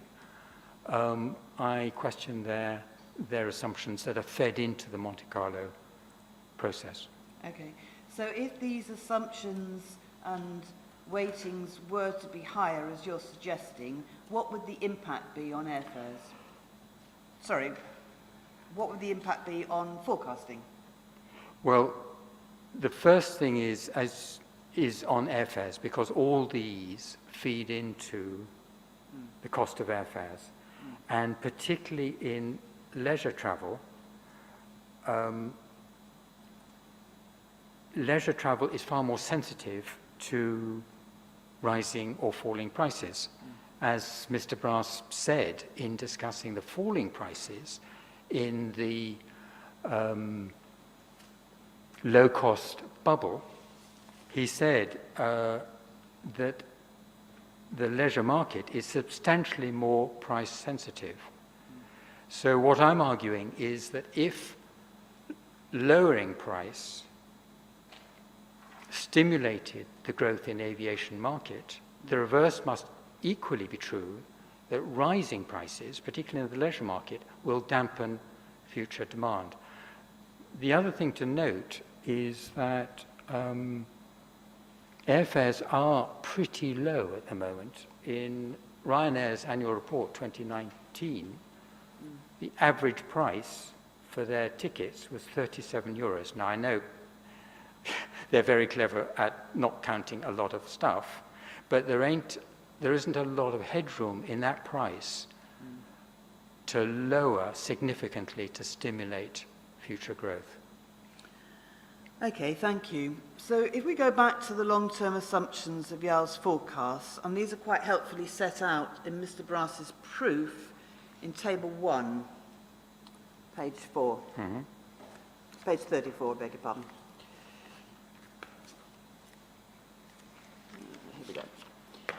Now, this table shows key threshold years, and the key thresholds are when 10 million passengers a year and when 12 million passengers a year are reached for each of the fast, slow, and core growth scenarios. Faster growth shows an increase to 10 million passengers a year reached next year. Is this feasible? Yes, I just want to get to, it's what reference in his proof? It is... Oh, yeah, I've got it. You've got it. Yes. Page 34, Page 34. 3.4.1. That's right. What I found interesting about that was that the time taken to go from 10 MPPA to 12 is 6 years. And but, Okay, you're not actually answering my I'm question. sorry. Is I'm it sorry. okay? Can you repeat the question? Yeah, I was asking, but I was pointing out that the faster growth projection shows 10 million passengers reached next year, and I asked if that was feasible. No. No. Okay. Yeah. But you were then going to talk about comparison between the slower growth case and the core case, and that would be interesting to hear some more about. Yes, on that table, we note that in the core case, it's 10 MPPA in 2024 and 12 in 2030, so 6 years between the two. But that is the same period of time from 2028 to 2034 for the slower case, 6 years. Now, with all the provisos in Mr. Brass's proof saying that the slower case is compatible with poorer economic progress, higher taxation, higher carbon price, higher fuel price, and so on, I would expect that period to be longer for the slower case. And remember that the slower case scenario is entitled by Mr. Brass as a reasonable worst case scenario. Yes, so if they both take the same time, that would indicate that either they're using the same determinants or determinants that in this sort of mix come up with the same result. Yes, you're talking about the Monte Carlo system, and it's difficult to tell because we don't have any details about how that algorithm works. But you would expect, it talks about 1,000 iterations. So either there's complex iterations and it just happens taking different weightings to come out with the same result, or that the results, they're using the same data in the same mix and just coming out for the end of the forecast with the same result. Yes. But I don't know. Right, okay. So the slower growth scenario is also taken as a reasonable worst case scenario. Is that correct? That's what it's subtitled by Mr. Brass. Yeah, I've seen the reference. So if their recovery or if their expansion from 10 million passengers a year to 12 million passengers a year is projected to take the same time, would that mean that the core scenario is also a reasonable worst case scenario? Hard to tell, but Mr. Brass hasn't included the same headwinds that he does for the slower case. And in fact, he says when referring to certain problems like the potential drop in business travel or extra taxation, he says the tendency therefore would be to go towards the slower growth. So Mr. Brass does see a distinction between the core case and the slower growth. Yes, which if you have three projections that are different... Is what you would expect, yes. Yeah, okay. So in their opening statement, BAL at para 65 said that the slower growth case reflects factors such as a potentially slower recovery from COVID-19, lower economic growth, or adverse market conditions such as higher carbon costs. So then does this statement suggest that all these factors have been included in the slower growth forecast? It's slightly ambiguous, and I'm not sure, because there is phrases such as, and there is an or in the phrase as well. So that would suggest that some of the factors are included. I would expect a reasonable worst case scenario to include all of them, because that's what you would expect for a reasonable worst case scenario. Yeah. And for instance, I think we're not talking about a worst case scenario, which would be to forecast in future pandemics, as Professor Lawson was talking about. So I can see an argument for excluding certain scenarios, but I would expect all this kind of headwinds that the aviation can expect over the next decade and a half to be all included in a reasonable worst case scenario. Which you would expect to have a different... Yes. I better yes. rephrase this. No. So you'd okay. expect it to slow down any potential growth, or even to show no growth at all. And what would you expect the trajectories of the slow growth and the core case to do in that case? Well, they should diverge. Thank you. And they don't, they're parallel. So, are the forecasts missing any key factors? One of the factors that I believe is not covered is the cost of decarbonising aviation. Other proofs I'm not an expert on this, but other proofs have indicated the technical difficulties of producing and operating battery and hydrogen planes. The most obvious one is substituting fuel for alternative fuel. Again, I'm not an expert, but what I've seen is that alternative fuels, and I'm only interested in the cost factor, not the production difficulties, is currently between 2 and 8 times that of kerosene. So all these factors would indicate extra costs for the airlines and leading directly into extra ticket price, and hence, lowering the forecast of future growth. And what do the forecasts seem to indicate about behavioural change? Is that being factored in? There are a couple of brief notes in Mr. Brass's proof mentioning change in behaviour of passengers, but I don't see any indication either in the Appendix A or any factors that would show that it's been a significant factor in calculating the weighting in the forecasts. What is your overall view of the YAL forecasts? I think they prove to be optimistic to date, and I think they have underestimated some of the factors that are well established will create problems for the aviation industry in the future, in the coming years. So I think they, I personally don't find them that credible.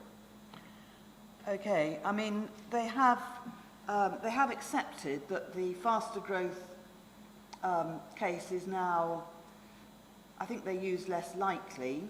That's the one that reckons they will have reached 10 million passengers, I believe, by next year, and then 5 years later will have reached 12 million passengers in 2027.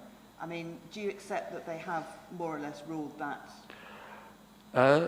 No, because although it's been discounted in some of the proof, in the sense that then Mr. Brass says that the tendency may be towards the core or the lower case, he doesn't rule it out. And in subsequent parts of his proof, when he's saying at what point the airport will reach, as we saw in that table previously, the airport will reach 10 and 12 million passengers, he still refers to the faster growth scenario, so that it's not excluded. And so, yeah, that's, I'll leave it there. Yeah, so are the forecasts still thinking it is a possibility that 12 million passengers a year could be reached by 2027? I mean, I've seen that in the range. That's what it's saying, which when you've got a recovery not before 2025 to 8.9 million, that's leaving very little time. But I think it's fair to say, is it not, that Mr. Brass is suggesting that Bristol Airport could reach 10 million passengers by 2024 now? Yes, you're right. Yeah. Yes, you're correct. And so how feasible would it be to increase by 2 million passengers in the next 3 years? It would be very fast, because previously it's taken, in the previous forecasts, it's taken 5 years.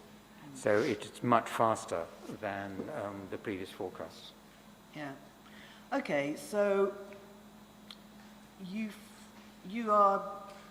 saying that you feel the forecasts are unreliable.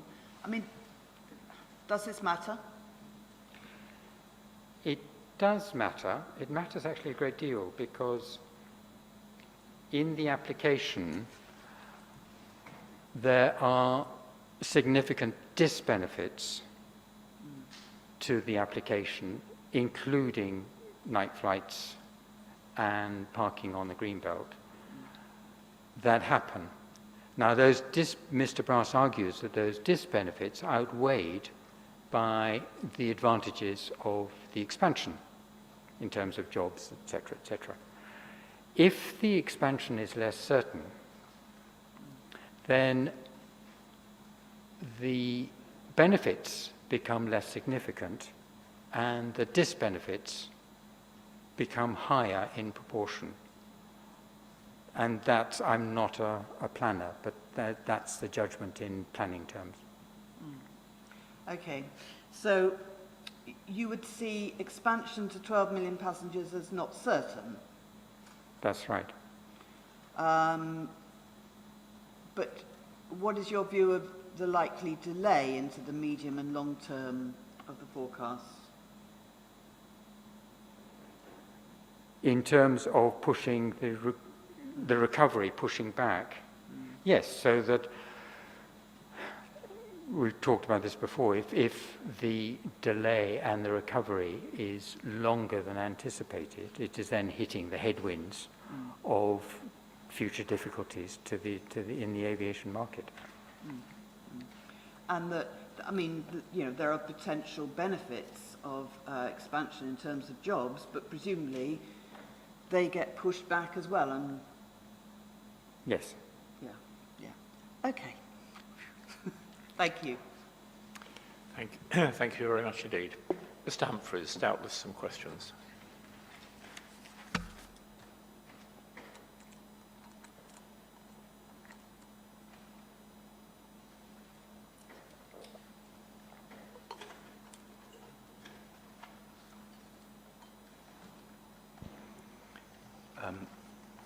Mr. Devers, good morning, Just.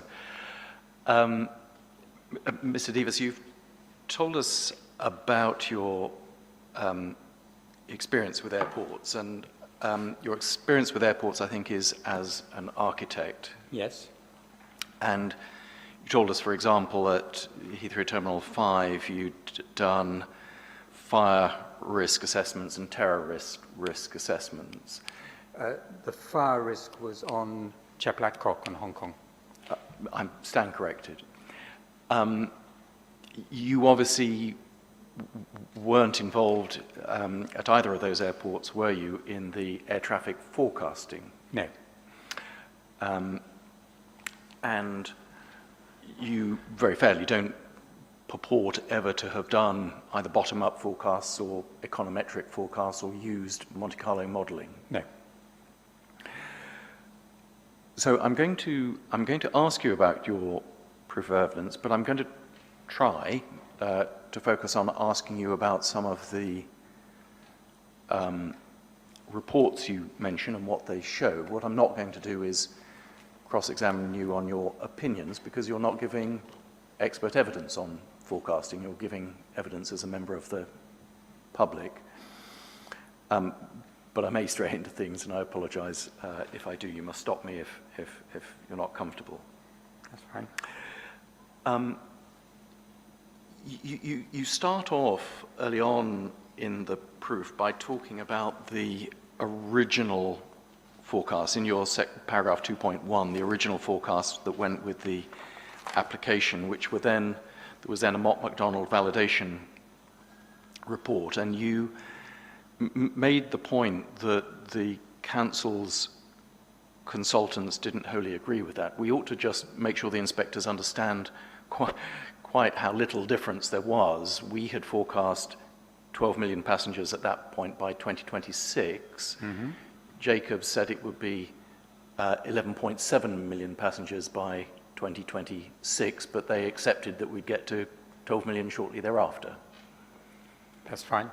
So yes. This wasn't a major difference, was it, at that stage? And it's also important to sort of note, isn't it, that of the two professional forecasters who are giving evidence, Mr. Brass and Mr. Foley, both agree that the airport will reach 12 million passengers now at about 2030 as a central forecast. That's right. You then make a number of comments in your section 3 about short-term forecasting, and you refer to the Airport Operators Association forecast. That's CD 1313. Is that a document that you have to hand? That's the AOA one, so we have it as CD 13.13. I was going to ask you about that, if that's okay.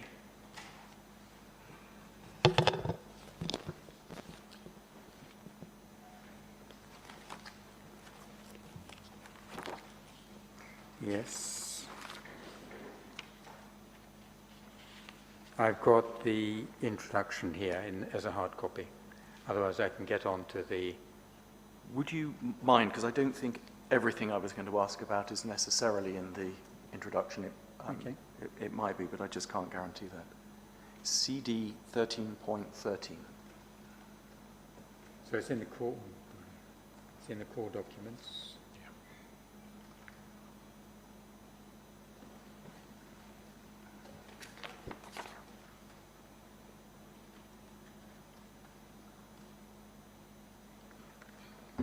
It's under steer. You've got it. CD 1313. That's the one. It's the steer. There used to be steer Davis Gleave, and as is so often the case, they've gone down like other consultancies to a single name, steer. I've got on my screen the core document list, 10th of June 2021. I went into the CPO core documents, and I just go straight to this page. Not CPO. That's the compulsory purchase order. That's right. So it should be, I think a lot of them are in kind of groupings. So the CD13 series,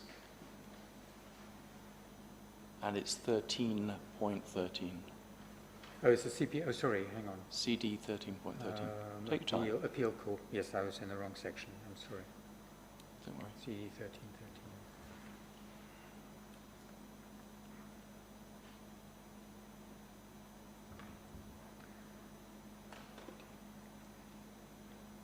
Yeah. Yeah. And let's just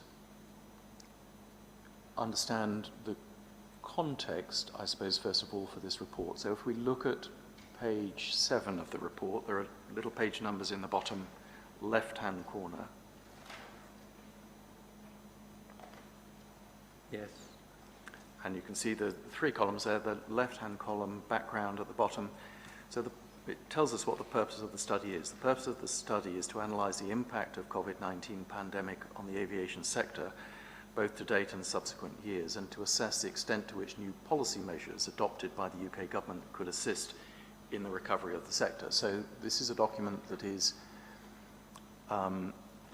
examining the sort of things that the government will need to do in order to help the aviation sector recover. Yes, I understood that. The next thing for us to note is that the forecasts, and we'll come to those in a moment, are UK-wide forecasts, aren't they? They're not. They are. They don't relate to Bristol, and they don't go to 2030. They only look as far as 2025. That's correct.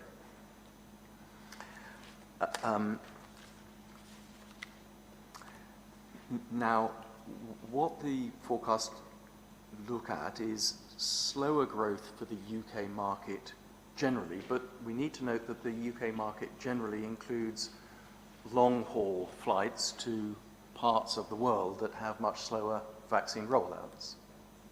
Yes. And if we look at page 4, so we need to scroll down or up or whichever way, you can see page 4. And we can see in the left-hand column the three scenarios. So scenario one is a successful vaccine rollout. And again, worldwide, because obviously this is dealing with all airports that go flights to all parts of the world. But we can see in the top one of the three figures on the right-hand column that they're predicting almost a return to 1990 levels by 2024, and then maybe marginally higher in 2025. But of course, that's for all flights. Globally, worldwide, that would include flights to India, to South America, to parts of the world that we know the vaccine rollout is much slower. Agreed, but they also say in this report that the study was done in the end of 2020, and it was published. I haven't got the publication date, I've got it back. I think it says 23rd in one of December. the notes, they say that the data may already be out of date, and it may be more pessimistic than the figures they're presenting in this report. But of course, since 23rd of December 2020, which was the first people in the world were only being vaccinated at that point, in fact, the vaccine rollout in the UK and many parts of Europe has been very successful indeed, hasn't it? I think they were referring to the variants, which were new at that time and a source of anxiety. Essentially, we shouldn't speculate on what they may or may not have been. What we do know is, since the date of this report, in fact, the vaccine rollout in Europe, to which the vast majority of Bristol Airport's flights go, has been very successful indeed. There is the question of efficacy that they mention. Yes. It's not just the rollout, it is the efficacy, which and is, has the vaccine rollout been very successful?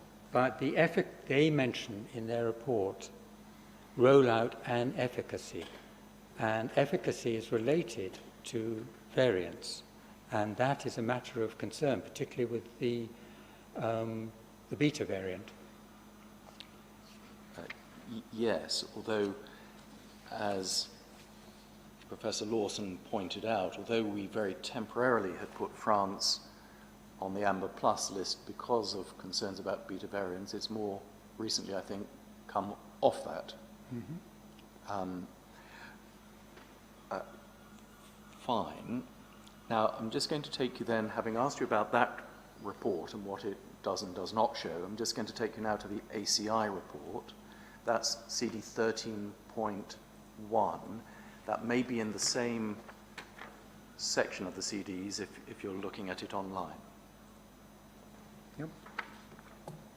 Do you have that? Yes. And the quotation in paragraph 4.1.2 of your report relates obviously to the pessimistic scenario. If we look at the ACI report and we look at page 10, we can see that.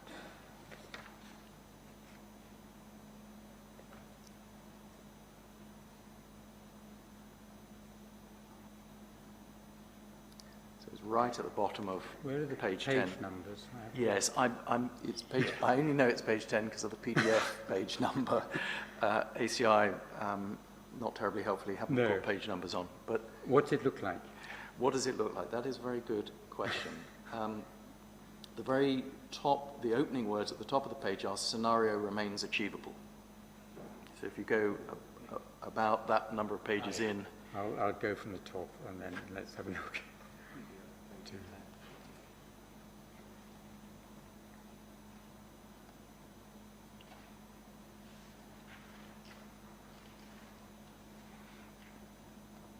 or you could search internally on the words "in the long run," which is your quote. I got it. You've got it. Scenario remains achievable. Yes, that's the top of the page, just to help you get to the page. Thank you. What you quoted is from the bottom of the page, in the long run, it's predicted that the global traffic may take up to 2 decades to return to previously projected levels.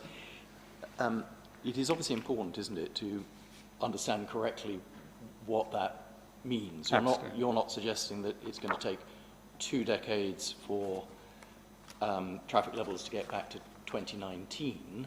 That's obviously not what it's saying. No. And we can, and that's, of course, we can see from the previous bullet point, the pessimistic scenario. There's also a baseline scenario, and if we look at the next page, you'll see chart 3. I think I took a witness last week to this. The point that is being made, perhaps let's look at the revised projection rather than the pessimistic scenario, but we can see that on these forecasts, by 2024, on the revised projection, we're getting to 10% above 2019 levels, 110.8. Even on the pessimistic scenario, ACI are forecasting we get to 4.5% above 2019, 104.5. And by 2025, on the revised projection, if you like, the central projection, the forecasts are for just over 20% above 2019. Do you see that? Mm. Now, if I look at your evidence,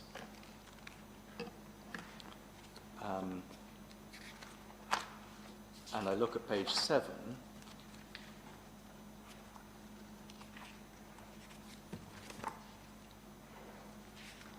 and I look at your representation of that chart, it's the grey line, ACI Europe, you haven't correctly represented that. You, for some reason, seem to show traffic returning to 1990 levels in 2024 and then flattening out, whereas in fact, the data even on the pessimistic level, let alone the central forecast, shows considerable growth. You're quite correct. That flattening out is an error in the graph. Yes. And it should carry on. Yes, and therefore what you begin to see, and again, bearing in mind that these are, not Bristol-specific forecasts, they're all airports, but what you see is, in fact, ACI's forecast being much more consistent if the line had been properly drawn, much more consistent with Mr. Brass's forecasts. Yes, more consistent with, but still it shows, because the data was later, a longer time before recovery starts, and then shows a similar projection upwards. But as you know, I mean, I touched on it with Professor Lawson and indeed other witnesses, as you know, what we're principally concerned about is not the most short-term forecast, but the longer-term forecast. These ones only go to 2025, but what they show is that ACI are in fact forecasting by 2024-25 levels of growth which are much more consistent with Mr. Brass's own projections. But not consistent with with Steer, who still forecast significantly more pessimistic. Yes, but when you were asked about the ACI report, it was kind of put to you in I recall, a rather leading question of, well, ACI, that doesn't support Mr. Brass, does it? We can agree that it does actually, or it is consistent with Mr. Brass. Towards the later years, yes. Yes.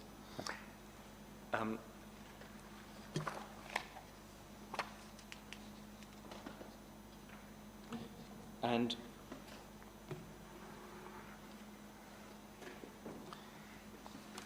In your evidence, you were talking about in your evidence in chief the core forecasts and faster and slower growth, and in your evidence, your written evidence, you seem very clear on parts of your evidence in chief, very clear that faster growth was extremely unlikely, and then there seemed to come a point where you said, well, actually, it could happen.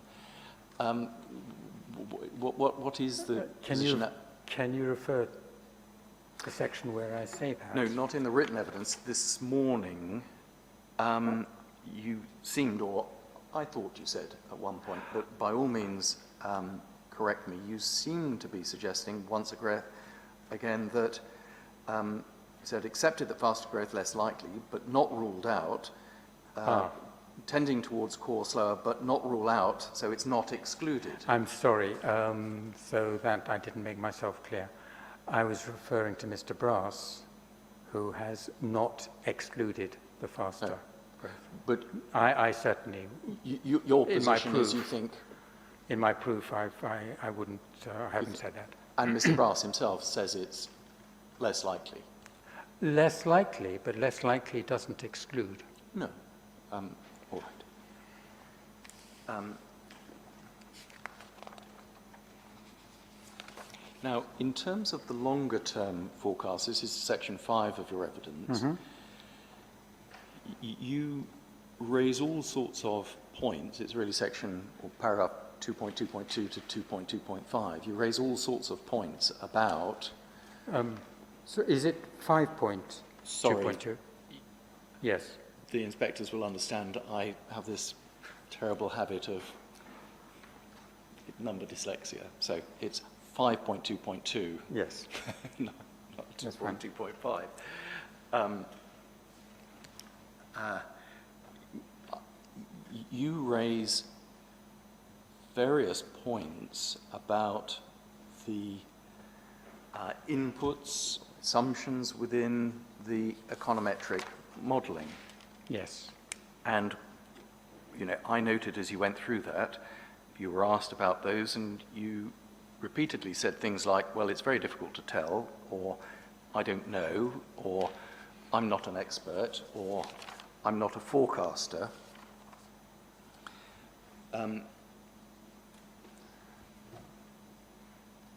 Obviously, Mr. Brass can be asked about these things, and I did have I did ask Mr.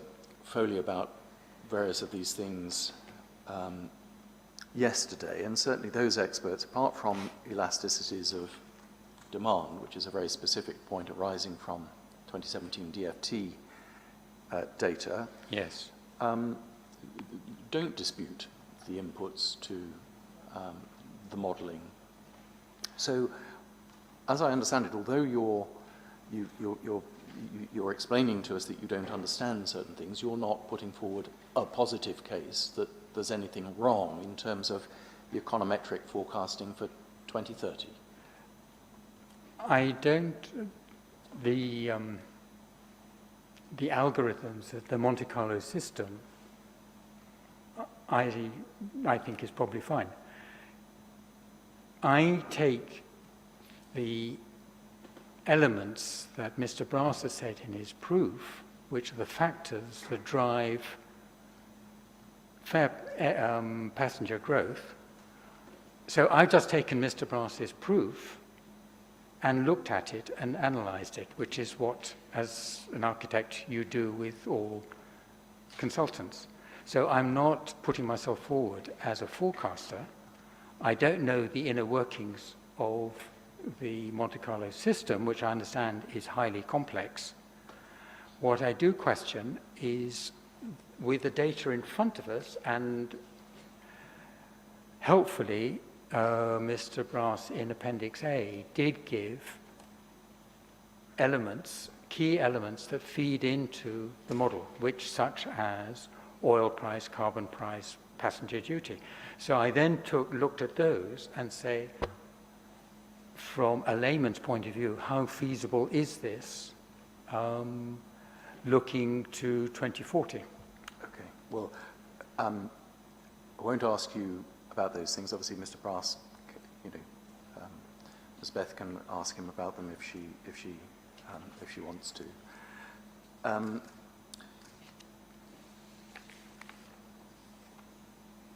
You, a very small point, but in your paragraph 5.3.1, I think it is,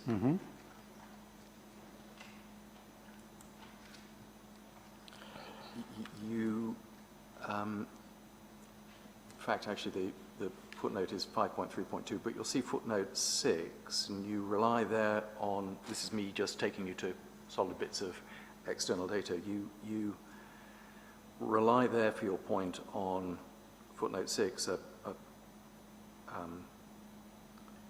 something from Business Travel News, which I've obviously looked at, and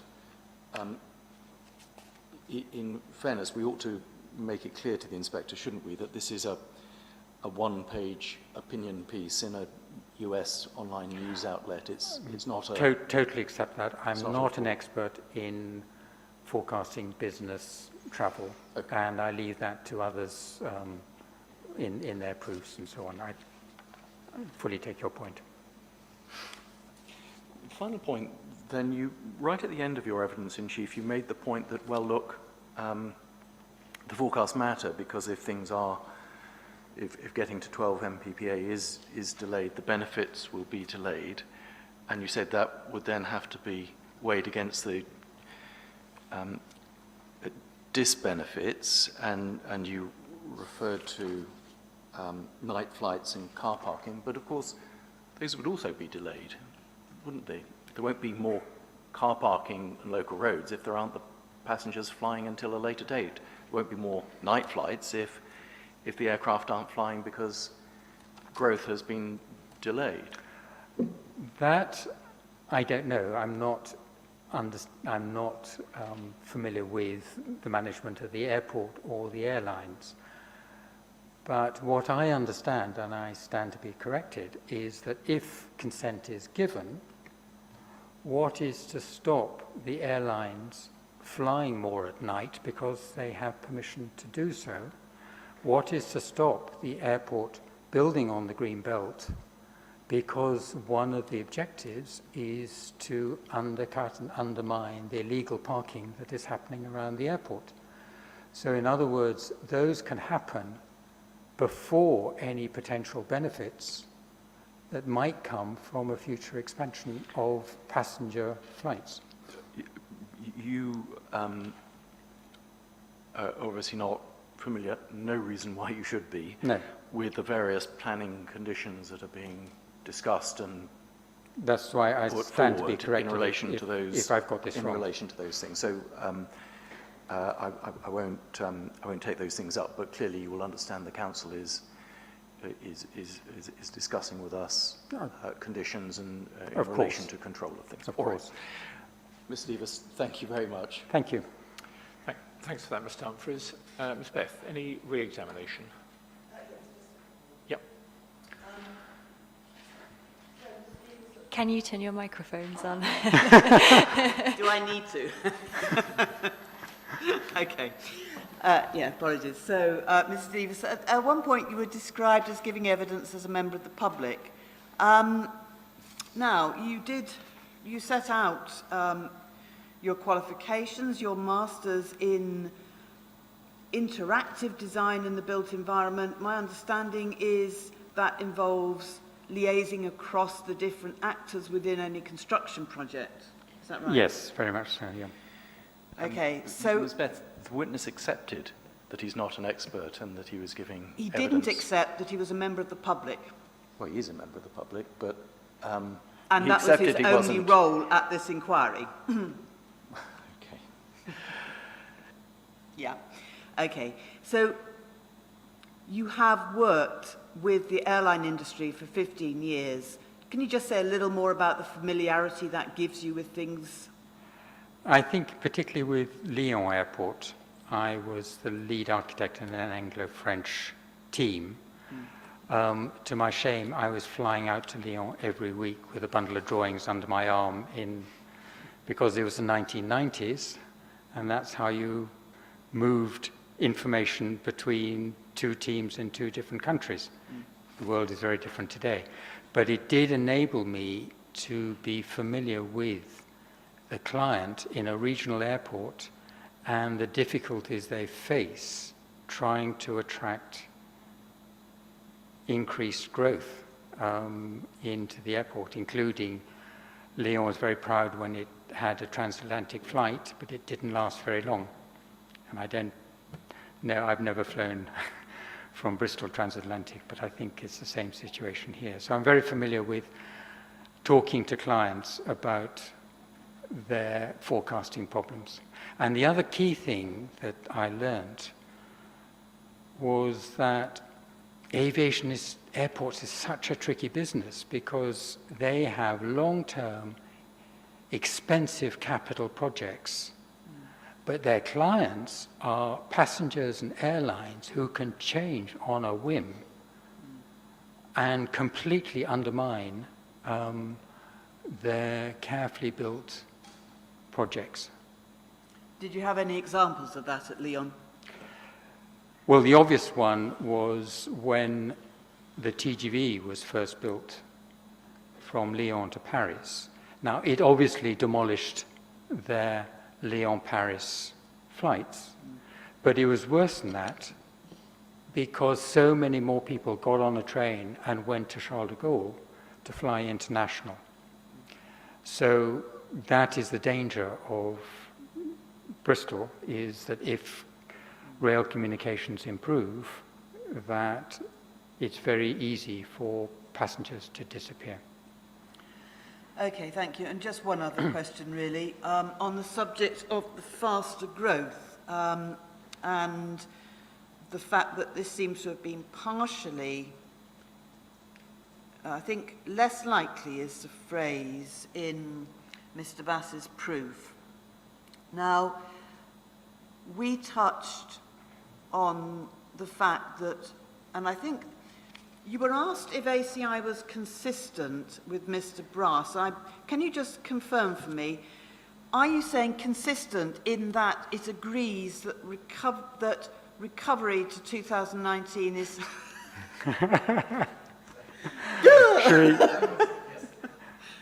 Should we leave that one? Would you like to explain in what way Mr. Brass is consistent with ACI? I can try, but I think it may be best to leave that one. Okay, I'll go back to the faster growth. So Mr. Brass has decided that this is less likely.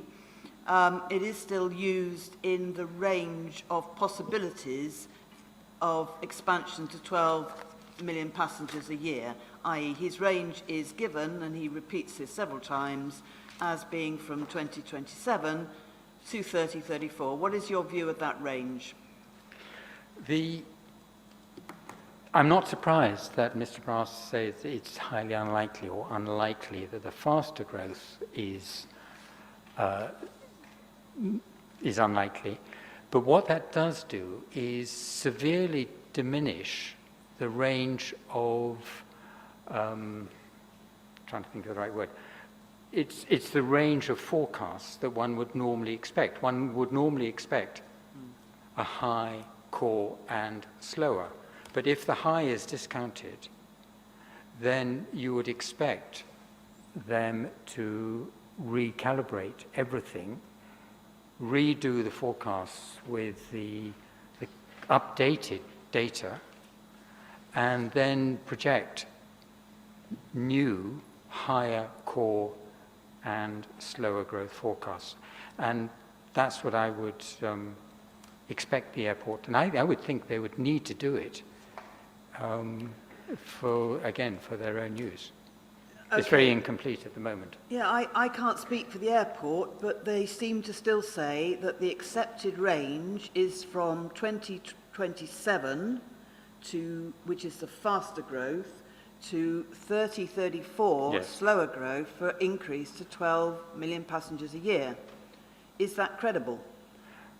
No. So, I mean, I think I think it's generally accepted that the faster growth is not credible, is not likely, and therefore you also question whether the reasonable worst case scenario is also credible, because that may be too optimistic if the upper range has already been discounted. And I think you've also pointed out earlier that the worst case scenario seems to have the same trajectory from Yes. 10 million. Yeah. Yes. Okay, no further questions. Right, thank you very much indeed. Nothing from up here, so thank you very much indeed, Mr. Davis. Okay, it's 12:25. Let's take a break now for lunch, and we'll start again at 1:25 with Mr. Brass. Much talked about, now we're going to hear from you. Okay, 25 past, please.